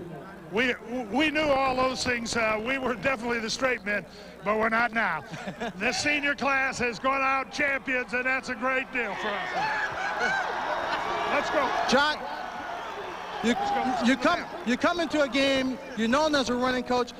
You put the ball in the air. You said you wanted to be aggressive. You stayed with it through the entire afternoon. Yeah, you know, we wanted to come out and take the initiative, maybe tire them out a little bit. They did a great job of coming back. This was a great football game, and we're proud of our people. Coach, thank you. Keyshawn Johnson, congratulations. Thanks a lot. You set a new Rose Bowl record for catches and receptions. 12 catches, 216 yards, 1 touchdown. Tell us about this afternoon. I had fun. You know, the thing about it, you know, Northwestern, they were talking a lot of things in the Rose Bowl, and that's the thing that got Texas Tech in trouble last year. They got to talking, and I just laid low, and I didn't say anything to them all day, and I just said, hey, we're going to get the ball in my hand, and I'm going to do a fine job. Well, that was a tough ball game. Tough ball game. They played well. I especially respect their secondary, their offense. They moved the ball up and down the field and scored some points, but we hung in there, and look what happened. Okay, thank you. We'll go back to Keith Jackson. All right, Swanee, thanks very much. Your final score again, 41-32. Number 3 lost in the Rose Bowl. Number 1 and 2 can have at it tomorrow night. The aerial pictures today from the Goodyear Blimp Eagle out of Carson, California, piloted by Captain Nick Nicolari. Now stay tuned, except on the West Coast, for Sneakers, the ABC Monday Night Movie next year on ABC.